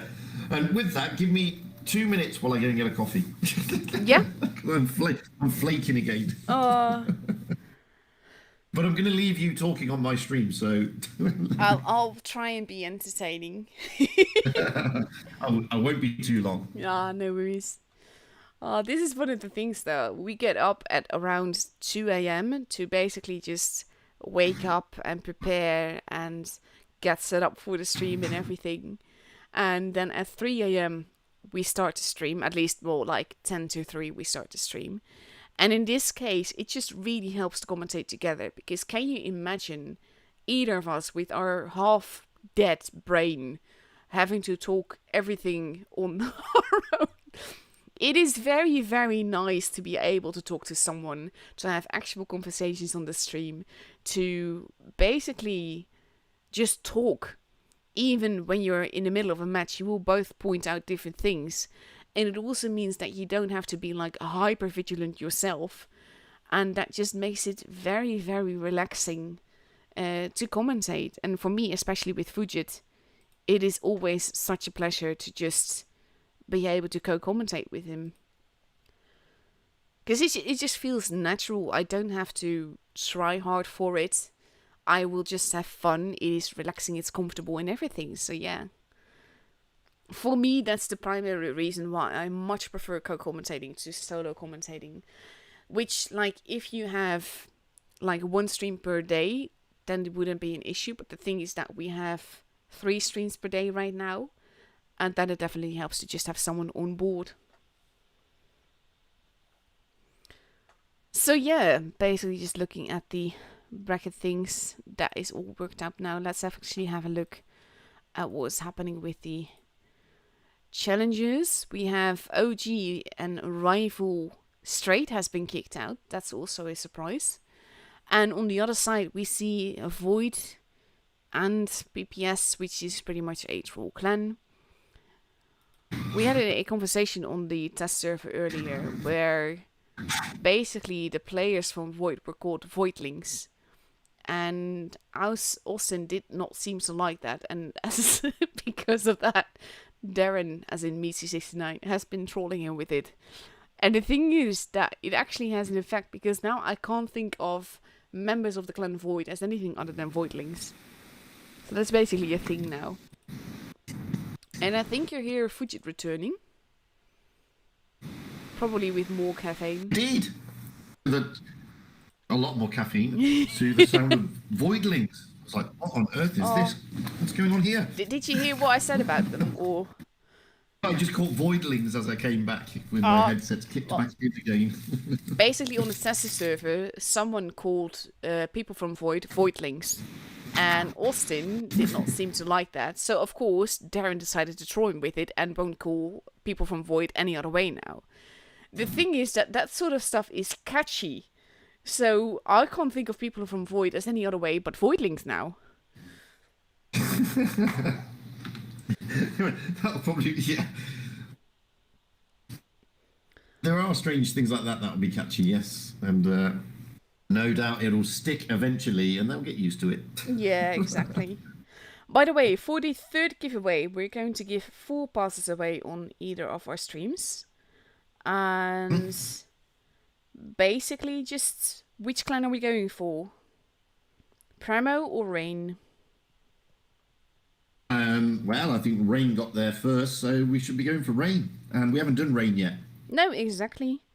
So guess the damage Rain does in the second battle of the next matchup to win one of 4 June battle passes. Post your in-game name, your server, and your damage, your exact damage guess to enter.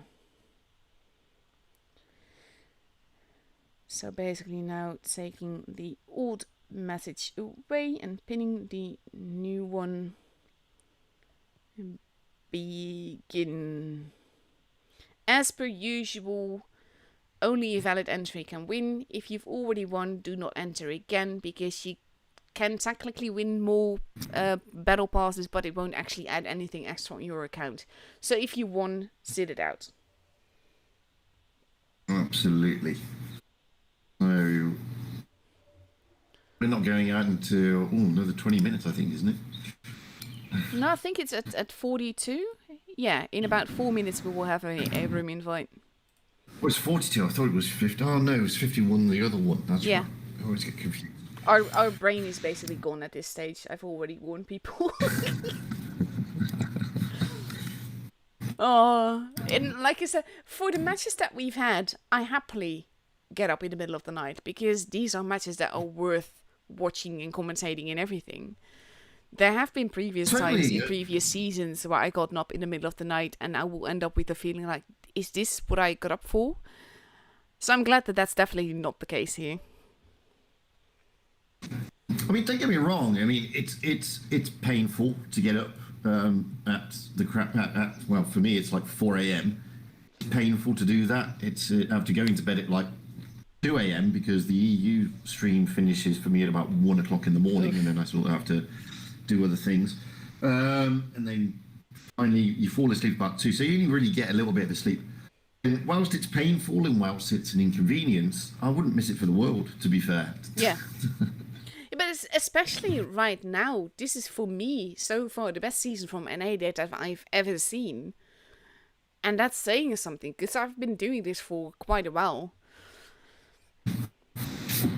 Yeah, I mean, no, it's been an entertaining season this spring season. It's been a lot more competitive, and I think a lot of that is down to the fact that it is a reduced UIS, which has made it more intense, which I think is fantastic. I do think it's fantastic. Absolutely.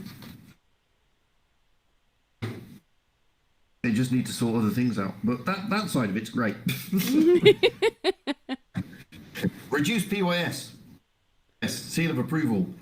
Win rate seeding and this double elimination malarkey for pro. Okay, confusing, but okay, well, I'll give it time. Win rate seeding, get rid of it. Get rid of it. I was talking to Jack about this earlier. Like, if they had gone for a double elimination system for 8 teams rather than 2 for 4, this match and the next match would technically be obsolete. So for me, that would still be a big improvement if they go for one double elimination system rather than 2. Because this is just adding extra time and basically adding extra everything that technically has no added value for me. At least in my opinion, I should say. Well, this is where I get confused because they did a great thing on the PYS, they condensed it, and then did a strange thing on the Pro Tour and they extended it. Yeah. Yeah. Basically. But yeah, I get wargaming testing things out. Like I said, they basically have to be sure what format they want come autumn season, because that is always the big one. Summer season, I wouldn't take too seriously as well. For me, spring and autumn are the big ones. And then autumn is like at least twice as big as spring. Mm-hmm.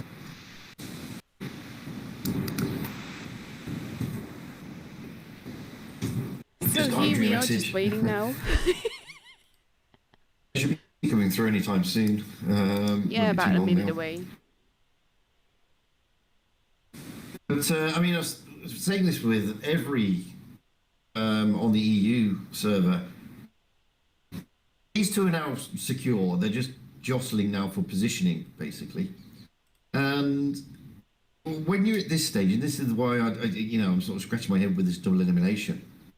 Neither team is going to show their hand on any strats or any things they got tucked up their sleeve for the next few days, for the next round, basically, which is tomorrow. Yeah. It's a very strange scenario to be in. It's like being improve your skill number 6. It doesn't count, really. You know, once you're in the top 8, you're in the top 8. You're just jostling for a position. And you're not really going to give anything away, and you don't throw you don't put 110% in anymore. You put like 95% in. And will we see a different result? We saw a different result on EU, where people, teams lost against their opponent in the first round, went into the lower bracket, came back against the same opponent in this round, and then turned them over completely. So it's all very strange. Yeah, but that's the thing. I think for me, NA is so far the only server that is sort of like following precedent. EU is like overturned. It's weird. It's not necessarily bad. It's just weird. Exactly.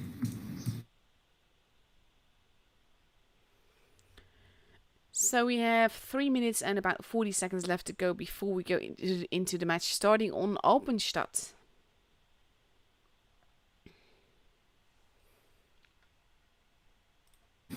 So it's always an interesting map. They're going to you generally see super heavies coming out again, making an appearance, namely either an E100 or a mouse, and again, they're not disappointing so far. Yeah. No, they're not ready up yet. What I always find interesting is that they can go so many directions on this map. And it's actually impossible to guess where they're going to go, regardless of their lineup, because you never know if they're going to make an A-B push or a B-C push. Like in the start, like not actually to cap, but to dominate that side of the map. Well, this is what you normally see with these guys, with those super heavies. It depends where they put them. They're there to obviously dissuade anybody going into B. Mm-hmm. But recently I've been seeing a lot of clans changing where they would traditionally put these super heavies.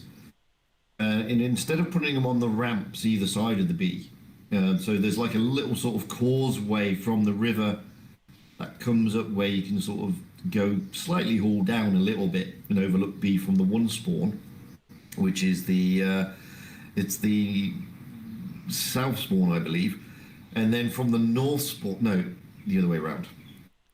And then from the north spawn, you would normally go where there's like a little cafe with like little tables and chairs outside and a rock, and they normally stick it there. But they've been changing that, and they've been taking their super heavies more into the town, overlooking the bridge area, if you know what I mean. Yeah. So it'd be interesting to see where they put their super heavies on this one. We have got a mouse and an E100 so far for Pramo, and a mouse for Rain. So super heavies are making an appearance. Makes more sense for Pramo to take 2 from their spawn point than it does for Rain to take 2. So that's not surprising. The only thing that surprises me again, and even more so on this map, is Pramo's lack of mobility with any mediums or lights. And you can see his Royal Fatness is in here, his Vickers, which he's a very good player in, as we all know. Mm. Even though it hasn't got a missile attachment to throw things across the other side of the map. But that is something that I've noticed so far this season as a whole. Mobility is overrated, which is not something that I agree with. But there's a whole number of maps, and with the current meta, especially with the speed boost, people can get away without taking any med or light at all. Especially on the smaller maps.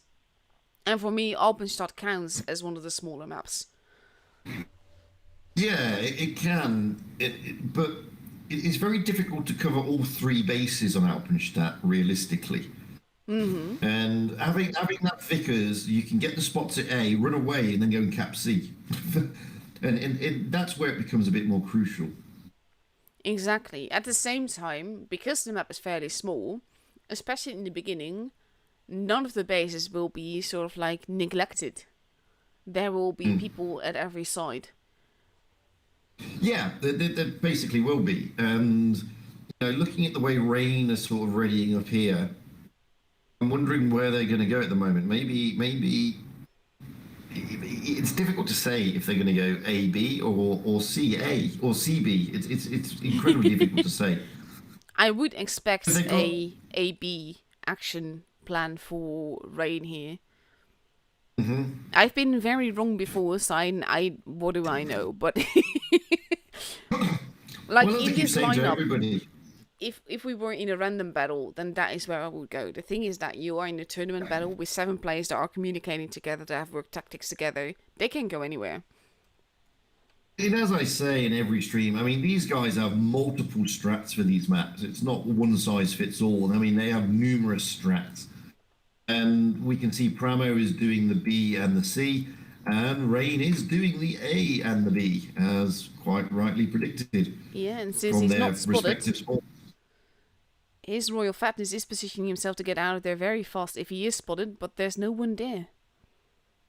No, Pramo are looking to dominate around the middle area, try and get the C cap, put some pressure on the B cap. They're not going to take the B cap, I don't think, although even Steven looks like he is making a move towards that direction, past the little coffee shop. See, also, just want to point out, stop guessing now. Yes. Stop guessing, yes. And Pramo has actually bypassed base C altogether. Mm-hmm. And this is going for more of a push. They are getting crossfired a little bit. It's where Mako and Tanner are that we've been seeing some of the super heavies going more often now. Reason being is because Rain, I mean, look at Z2 and TJ. They can stay there quite happily, haul down and prevent B and get shots onto those crown wagons at the same time. But look at where Cora and Sierra and Ranger are. That's very clever. They've come right over the river, trying to get round the back here. Now look, they've made Dragon Krieg come off the B cap. And basically Rain is pushing back, but that led to a lot of crossfire here. Dragon Krieg might be in trouble for just being there, which might have been what Pramo was going for, really. It allowed even Steven to now cap the B, which is bizarre on the grounds that they didn't get the C cap either. But Sierra's going to go down here. Hated Fate is not too far behind though. Dragon Krieg gets taken out first. Even Steven has been set on fire, gets taken out straight after. It can still go every which way, but there's a lot of... Basically, TJ and his Royal Fatness are not really a part of the battle, so they're also not part of the targets that are there for Pramo. That's true. I mean, Rob is trying to rectify that, but he's an E100 against the Vickers in a IS4, so hence the reason he's backing away. I mean, they need to get Zeta and Glory down before Ranger goes. And One basically, down. Vayne has 2 bases. Tanner is going after base A. Rob is not long for this world. But basically, his royal fatness has to stay alive here. That is a primary thing. He has most of the HP, but he's also the most juicy target here. Fadu and Zaytu are both one-shots. Dragon Creep's corpse is keeping Zaytu alive right now. Yeah, now you would expect Mako to not make any move until he's fully loaded, because then he can clip out both the IS4 and Fadu in one go. But he made a move and Fatness punished him for it, and so did TJ. Oof. And there was a fire to boot. I mean, so there we go. They've taken the 2. So it's 3 against 2. Rain do have the advantage though, hit points and bases. Fatness, oh, that's a big shot, but he will get the drop on quarter here. His DPM, and there you go. Mako shot missing there. This is basically Tanner is securing caps. So now Rain is not getting any points anymore. And we have his royal fatness running away now to probably rectify that. Meaning that TJ will be alone versus 2. So that's not generally a good thing. No, it's not, but Mako is chasing royal fatness, which is not generally a good thing either. They should both be focusing TJ or fatness at the same time. TJ being, I mean, Mako could get fatness out, but Tanner is now potentially in a world of problems. Not really though, he's going to take out fatness. And that means that Primo has won this game. Not necessarily. I mean, TJ here, if he can take out Mako, he may get, although Tanner is doing the right thing, he's waiting for his full reload, he's not getting involved, he's letting Mako be whittled down, there's no point trying to save him. No, he's just Mako was driving always away. going to go down. Thing is, Rain is no longer getting any points. That's the thing. And now Tanner will be fully loaded, he won't be able to clip out TJ. He's not going that. for that. He's going for C, No, because he's going even for if C. TJ Yeah. goes after A, they will have it if he keeps C. Because TJ will have to cap, he then has to move towards base B. It probably won't be on time. It won't be. If he caps C, then basically, yeah, it's all over because TJ can't chase him. Exactly. All he's going to do now is he probably won't even look at the B cap. He's probably going to maneuver himself to a position where he can take the A cap. Exactly. So this is basically, he's B not cap. going to make it. This is Premo's game because Tanner has been incredibly smart. And now Tanner he's can just take the hits. basically Yeah. keeping TJ away. And there we go. I have to say, Oh. Tanner, man of the match here, because his capping and moving around and securing those caps made Primo win here. Which, by the way, is no mean feat in a Kranwagen. No, exactly. But this is also where that speed boost made all the difference. Yeah, but getting from A all the way to B, all the way to C, you only got one speed boost. So it's still not an easy thing for him to do. Absolutely not, no. Not in a Kranwagen. But look at TJ, 5.2k damage. I mean, he did what he could. Fatness did what he could. Mm-hmm. But really, I totally agree with you. I mean, that is spectacular gameplay by Tanner. This is basically... Very, very clever. It is a lot about the focus fire and getting the kills in and all of that. In this case, it was just as much about playing supremacy, getting those caps. I think that if his real fatness had actually run away, it might have been different because he could have outrun them. And TJ might have been able to take out one of them. Yeah, but I mean, I think the idea behind that was, I think his royal fatness was hoping that between him and TJ, they could have taken out Mako, and then that would have left TJ to fend off against Tanner. whilst Royal Fatness went around capping all the bases. But it just didn't work out that way. I Yeah. mean, you know, they got good shots into the Royal Fatness, unfortunately for him. Yeah, and his Royal Fatness turning back to help DJ is in this case what cost him his life. I mean, we will never know what would have exactly happened had he stayed alive, but I think that they would have had a better chance then. Yeah, I mean, without a doubt, they would have had a better chance. Yes, because you know, TJ could have focused on on Tanner, and Fatness could have gone around capping all the bases. So, Yeah. And but here we see it's now prime. he's in the bat chat. It's now primed for the comeback. But this is interesting to see though, because the Batchat is a tank that we haven't seen often at all. And look at him, he's not even going full base A, he's going straight for base B. Probably to try and get a very early cap. Not sure he's going to get away with that though.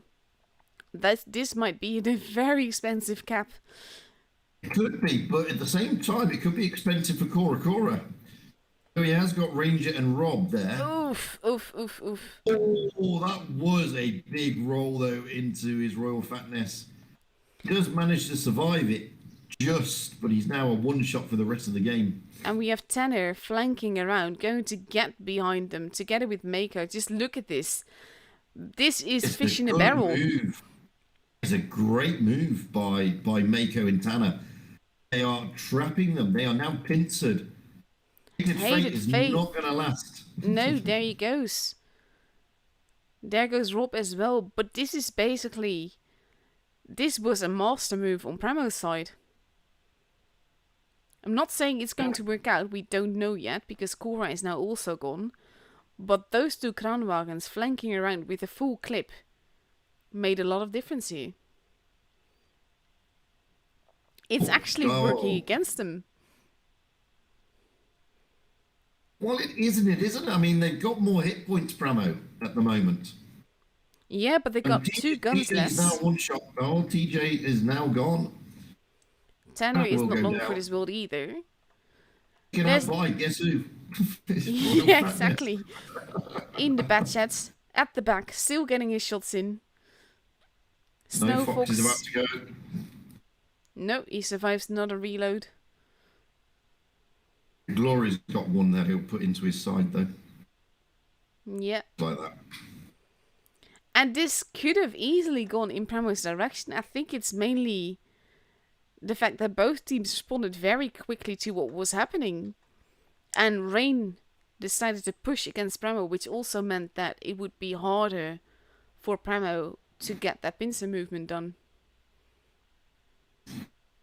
Yeah, I mean, it's generated to a brawl, and brawls are always difficult. If Fatness wins this now with the kill on even Steven, that will be... I think he will, though. Obscene. Yeah, there we go. Obscene. So cheeky. Man of the match, though, all the way. Brutal. That's just brutal. This is basically like... This is again one of those battles. I'm not sure what happened, you know? I think it's mainly that... basically, when Premo pushed against Rain with over half their team, Rain decided to push back in order to not get caught completely from behind.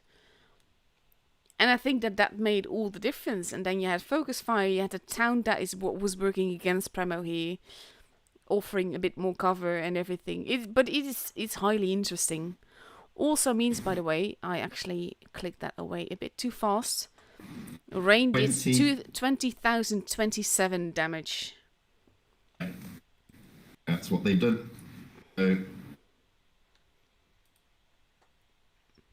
So that is the score for the third giveaway.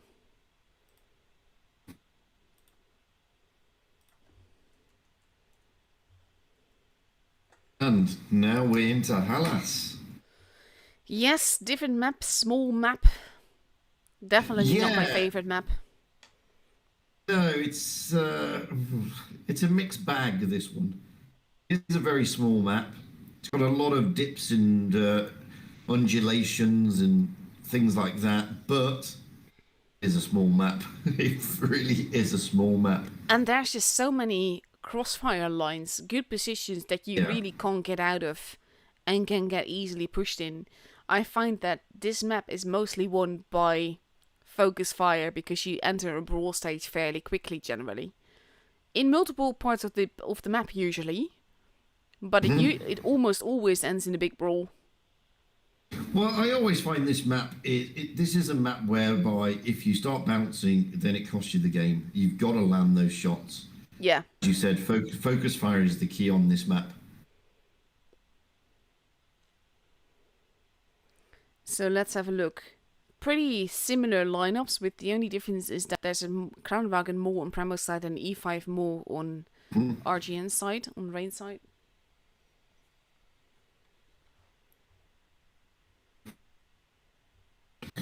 Rain are topping that hit point pool. Not significant. More a comfort napkin rather than a comfort blanket. To be fair, that I generally don't look at the HP pool until it sort of counts when you have gun differences and everything. That's the thing. I mean, I keep telling everybody in the stream, until it gets like 1,500 difference, there's no difference. Not at this level. Exactly. It's literally one shot of damage between them. Yeah. Zaytu getting spotted there means that they know where the Vickers is. They probably can't shoot him because he's like hiding properly, but they know where he's going to be at. It's an interesting move by even Steven in Tantan, I must admit. Didn't expect that, for them to come that aggressively down there and push into the middle, putting pressure onto that C-cap, getting that crossfire into TJ and potentially his Royal Fatness. Hence the reason why his Royal Fatness is not progressing forward. Yeah, but this is basically, we saw this on EU as well. Because now TJ is stuck in that position. He cannot get out of there. Correct. That's the thing. And this is what Tantan and even Steven was anticipating to do. Catch somebody in that position. Royal Fatness has got a choice now. He can either push it in and help him out, and he will take hit points, or just let TJ do what he can. And at the same time, you can see the Crown Dragons of Samuel and Rob are pushing down on the E5s. And we see Zaytu responding to that immediately, whereas Dragon Creek is staying where he is. Thing is, they need to pull back in order to draw Premo into the line of fire from their teammates. TJ, at the same time, is being pretty much massacred here. But look at the difference in HP on tanks as a total. I just want to point out, look what Royal Fatness did. You saw he was in that position. He completely moved out of that position, leaving TJ to his fate, because he couldn't save TJ, and he saved a lot of his hit points in doing so, because he could have been crossfired. Yeah. And Hated Fate is now also gone, so is Tantan. Both teams have lost 2 tanks. And HP-wise, it is a little bit in the favor of Rain, but it will all be about the focus fight. This is literally what I was saying right before the battle. Absolutely, it's about focus firing, pinning those shots, and that's what it's all about on this map. And it's just always, it's a brawl. This is what Hellas leads to, because you always have this issue. Xander, getting hit a lot. It's going to go to Rain. Yeah, it is. Oof, they're even focusing the Vickers over Cora, and Cora is a one-shot. His Royal Fatness gets taken out there. Glory can finish off Cora. That's not a problem. Tanner's down, leaving Mako as the last man standing. And this is basically his Royal Fatness here. His moving around actually made a big difference here. Exactly. That is. Do not underestimate what he just did. He could. A lot of people could have turned around and said, "Oh, why is he not helping TJ? Blah blah blah. Why is he not pushing forward?" And if you go back and watch what he does, he actually gets himself into a position where he rotates around the back of the tanks, pushing in onto TJ, allowing Glory in the Kranwagen and the other tank to come in and help him out. That was a game changer. It really was. Fantastic. Even though he went down. Yeah. Yeah. But this is basically what I look for when I stream tournaments. These kind of movements, these kind of game changes that are out of the box. This is a term that I've been using a lot tonight, but it's a lot more interesting than just watching people sort of like will each other down. It's when someone does something that you wouldn't normally expect, that has all the effects that it needs to. That is just beautiful. But this is the thing. I mean, when you're looking at it, when you play the game and you don't play it at this level, and you look at things like that, it's like it looks mundane when actually it isn't. It's more than mundane. It's actually very, very instrumental in how the game plays out. It goes back to what we were saying earlier. It's not always about the damage. It's about doing your role, doing your job, getting the team to sort of do their bit. Yeah. Yeah, exactly. And now, well, this is basically, I always feel the need to point this out. This matchup doesn't matter. Both these teams are through to the next round. The only thing that this does is decide who they're up against, which they won't know until they know the result from the other group. So basically what happens here doesn't matter. I also don't expect these teams to be playing super seriously right now.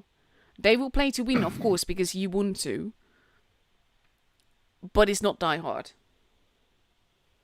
No, and it won't be giving away many strats, which is probably why we're seeing a lot more brawls now. I mean, Yeah. we saw a big brawl on Alpenstadt. We've just seen a brawl there on Hallas. We'll probably see another brawl now, but it's Hallas anyway. You always get a brawl on Hallas. But that's the same thing on Hallis always calls for brawls. Because of the lines of fire that you have, you always have this little bit of, let's see where they are. Oh, let's push. That's basically how it goes on this map. For me, this is not a good Clan Wars map. No, I mean, I rate it just slightly better than Camp Stiller. that is exactly it. Camp Scylla is the worst of the worst. We now see Premo doing something out of the box though. They're not going to see it all. No, They're going to be. Samuel's going to avoid it and push straight onto A, with Sierra also taking the other ramp, which is something that we normally do see. But there's nobody there for Rain. They're bunkered down where the TVs normally would be in a public game. And we see the first damage being done to Rob there. TJ taking a shot as well.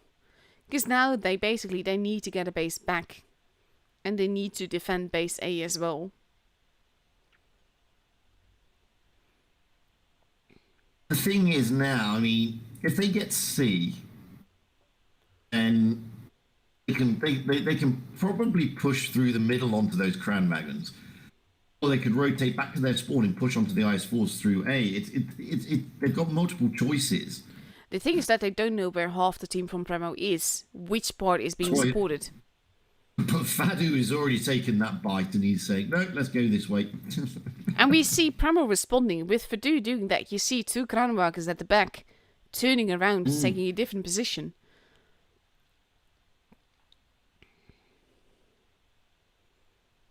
Fadu might have gotten himself into a bit of a pickle here.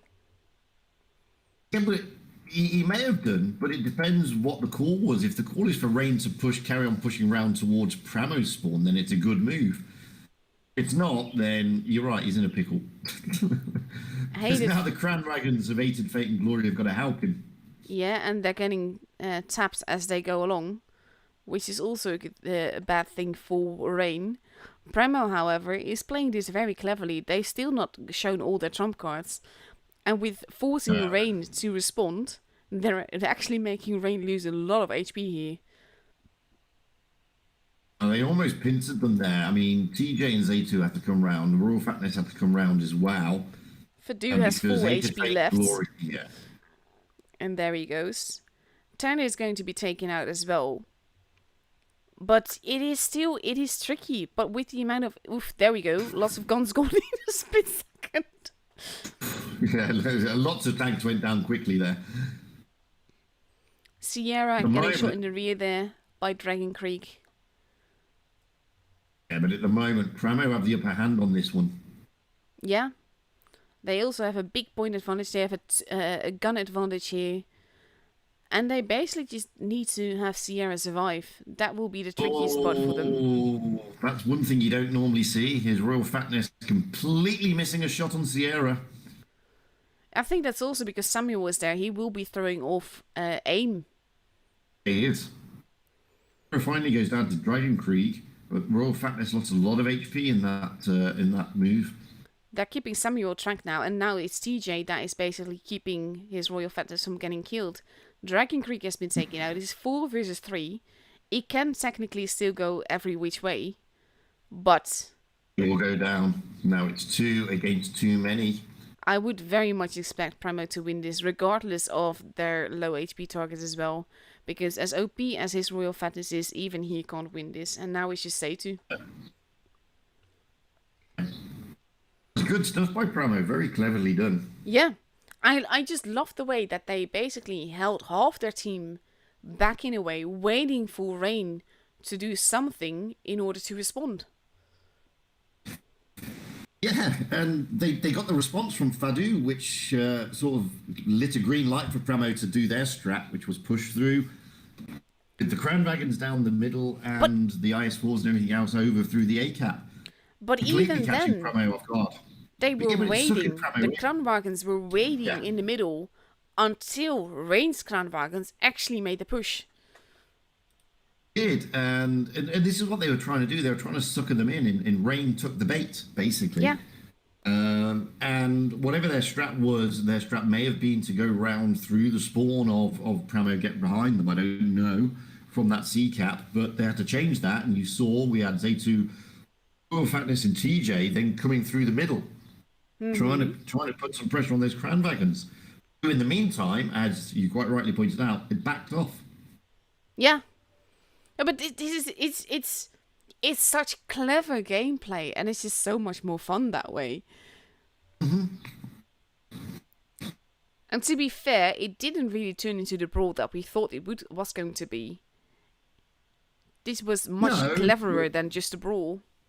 It was still brawly at the end, but it was clever at the initial outset. I must Yeah. admit.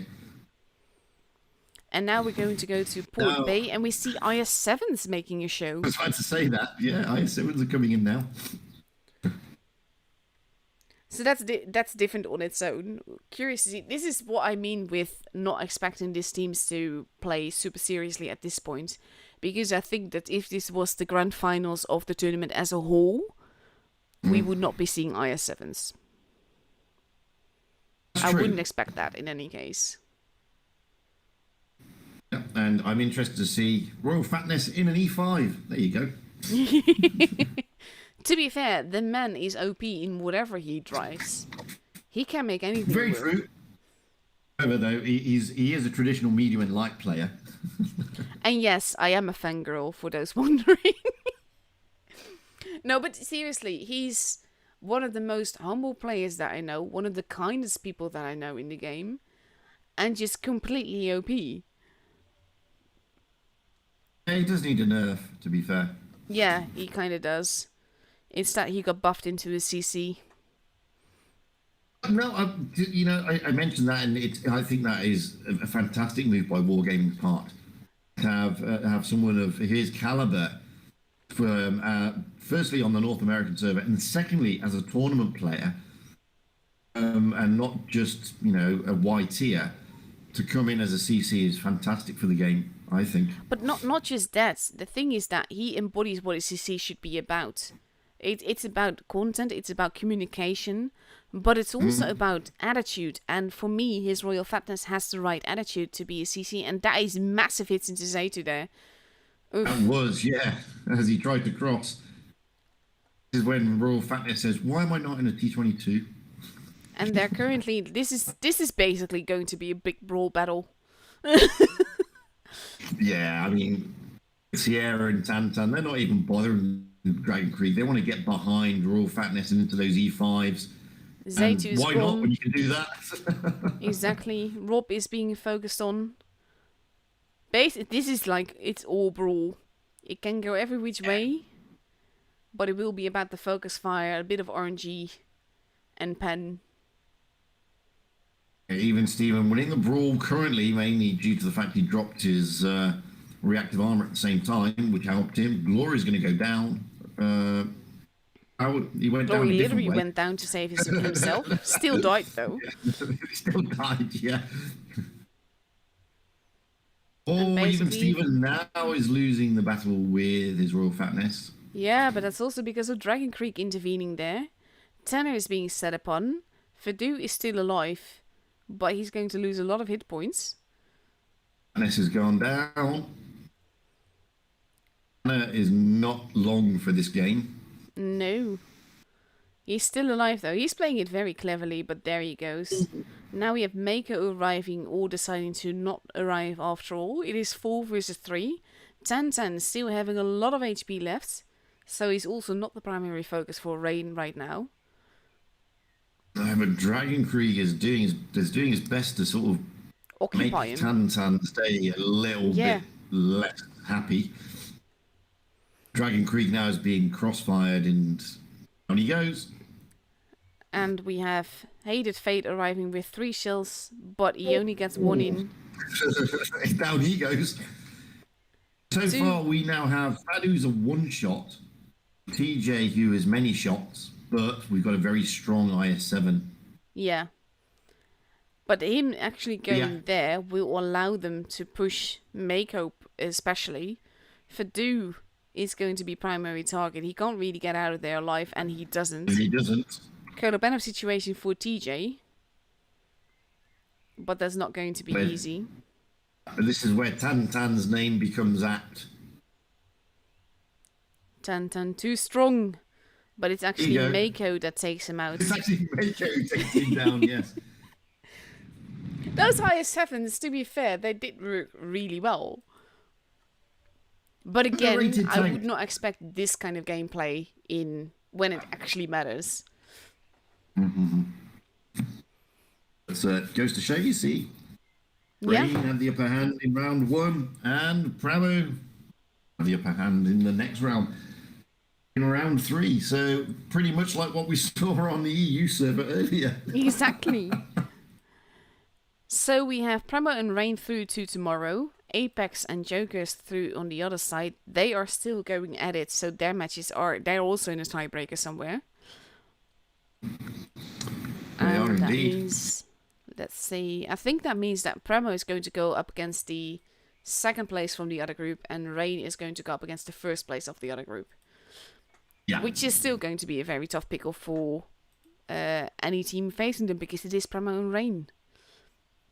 And looking down at the challenges while we're here, OG and Arrival are through in Group 1, and Void and PPS. So we say goodbye to Straight and we say goodbye to Cursed. Yes. So currently looking at the scores there. They are also still going at it. They are indeed. So basically now, for us, the matches are over. We can wait it out to see what is going on with Apex and Jokers. But considering it's just past 5 a.m, we have to be streaming in about 8 hours again. Yeah. This time Asia. Exactly. Asia challenges for me. You're joining me today, or? Oh, I'm joining you both days for the challenges in Asia. Yeah. In NA, I'm joining you tomorrow. Tomorrow for me, so... Yeah, exactly. We just have to discuss how we do that with the matches-wise, because there's different matches going on. At the same time, with Fishy streaming also in English, we should be able to do this together again. I would have thought so. Yeah. So, thank you all for watching. Thank you all for bearing with us. Hope you guys enjoyed it. I will announce my winners on my Discord.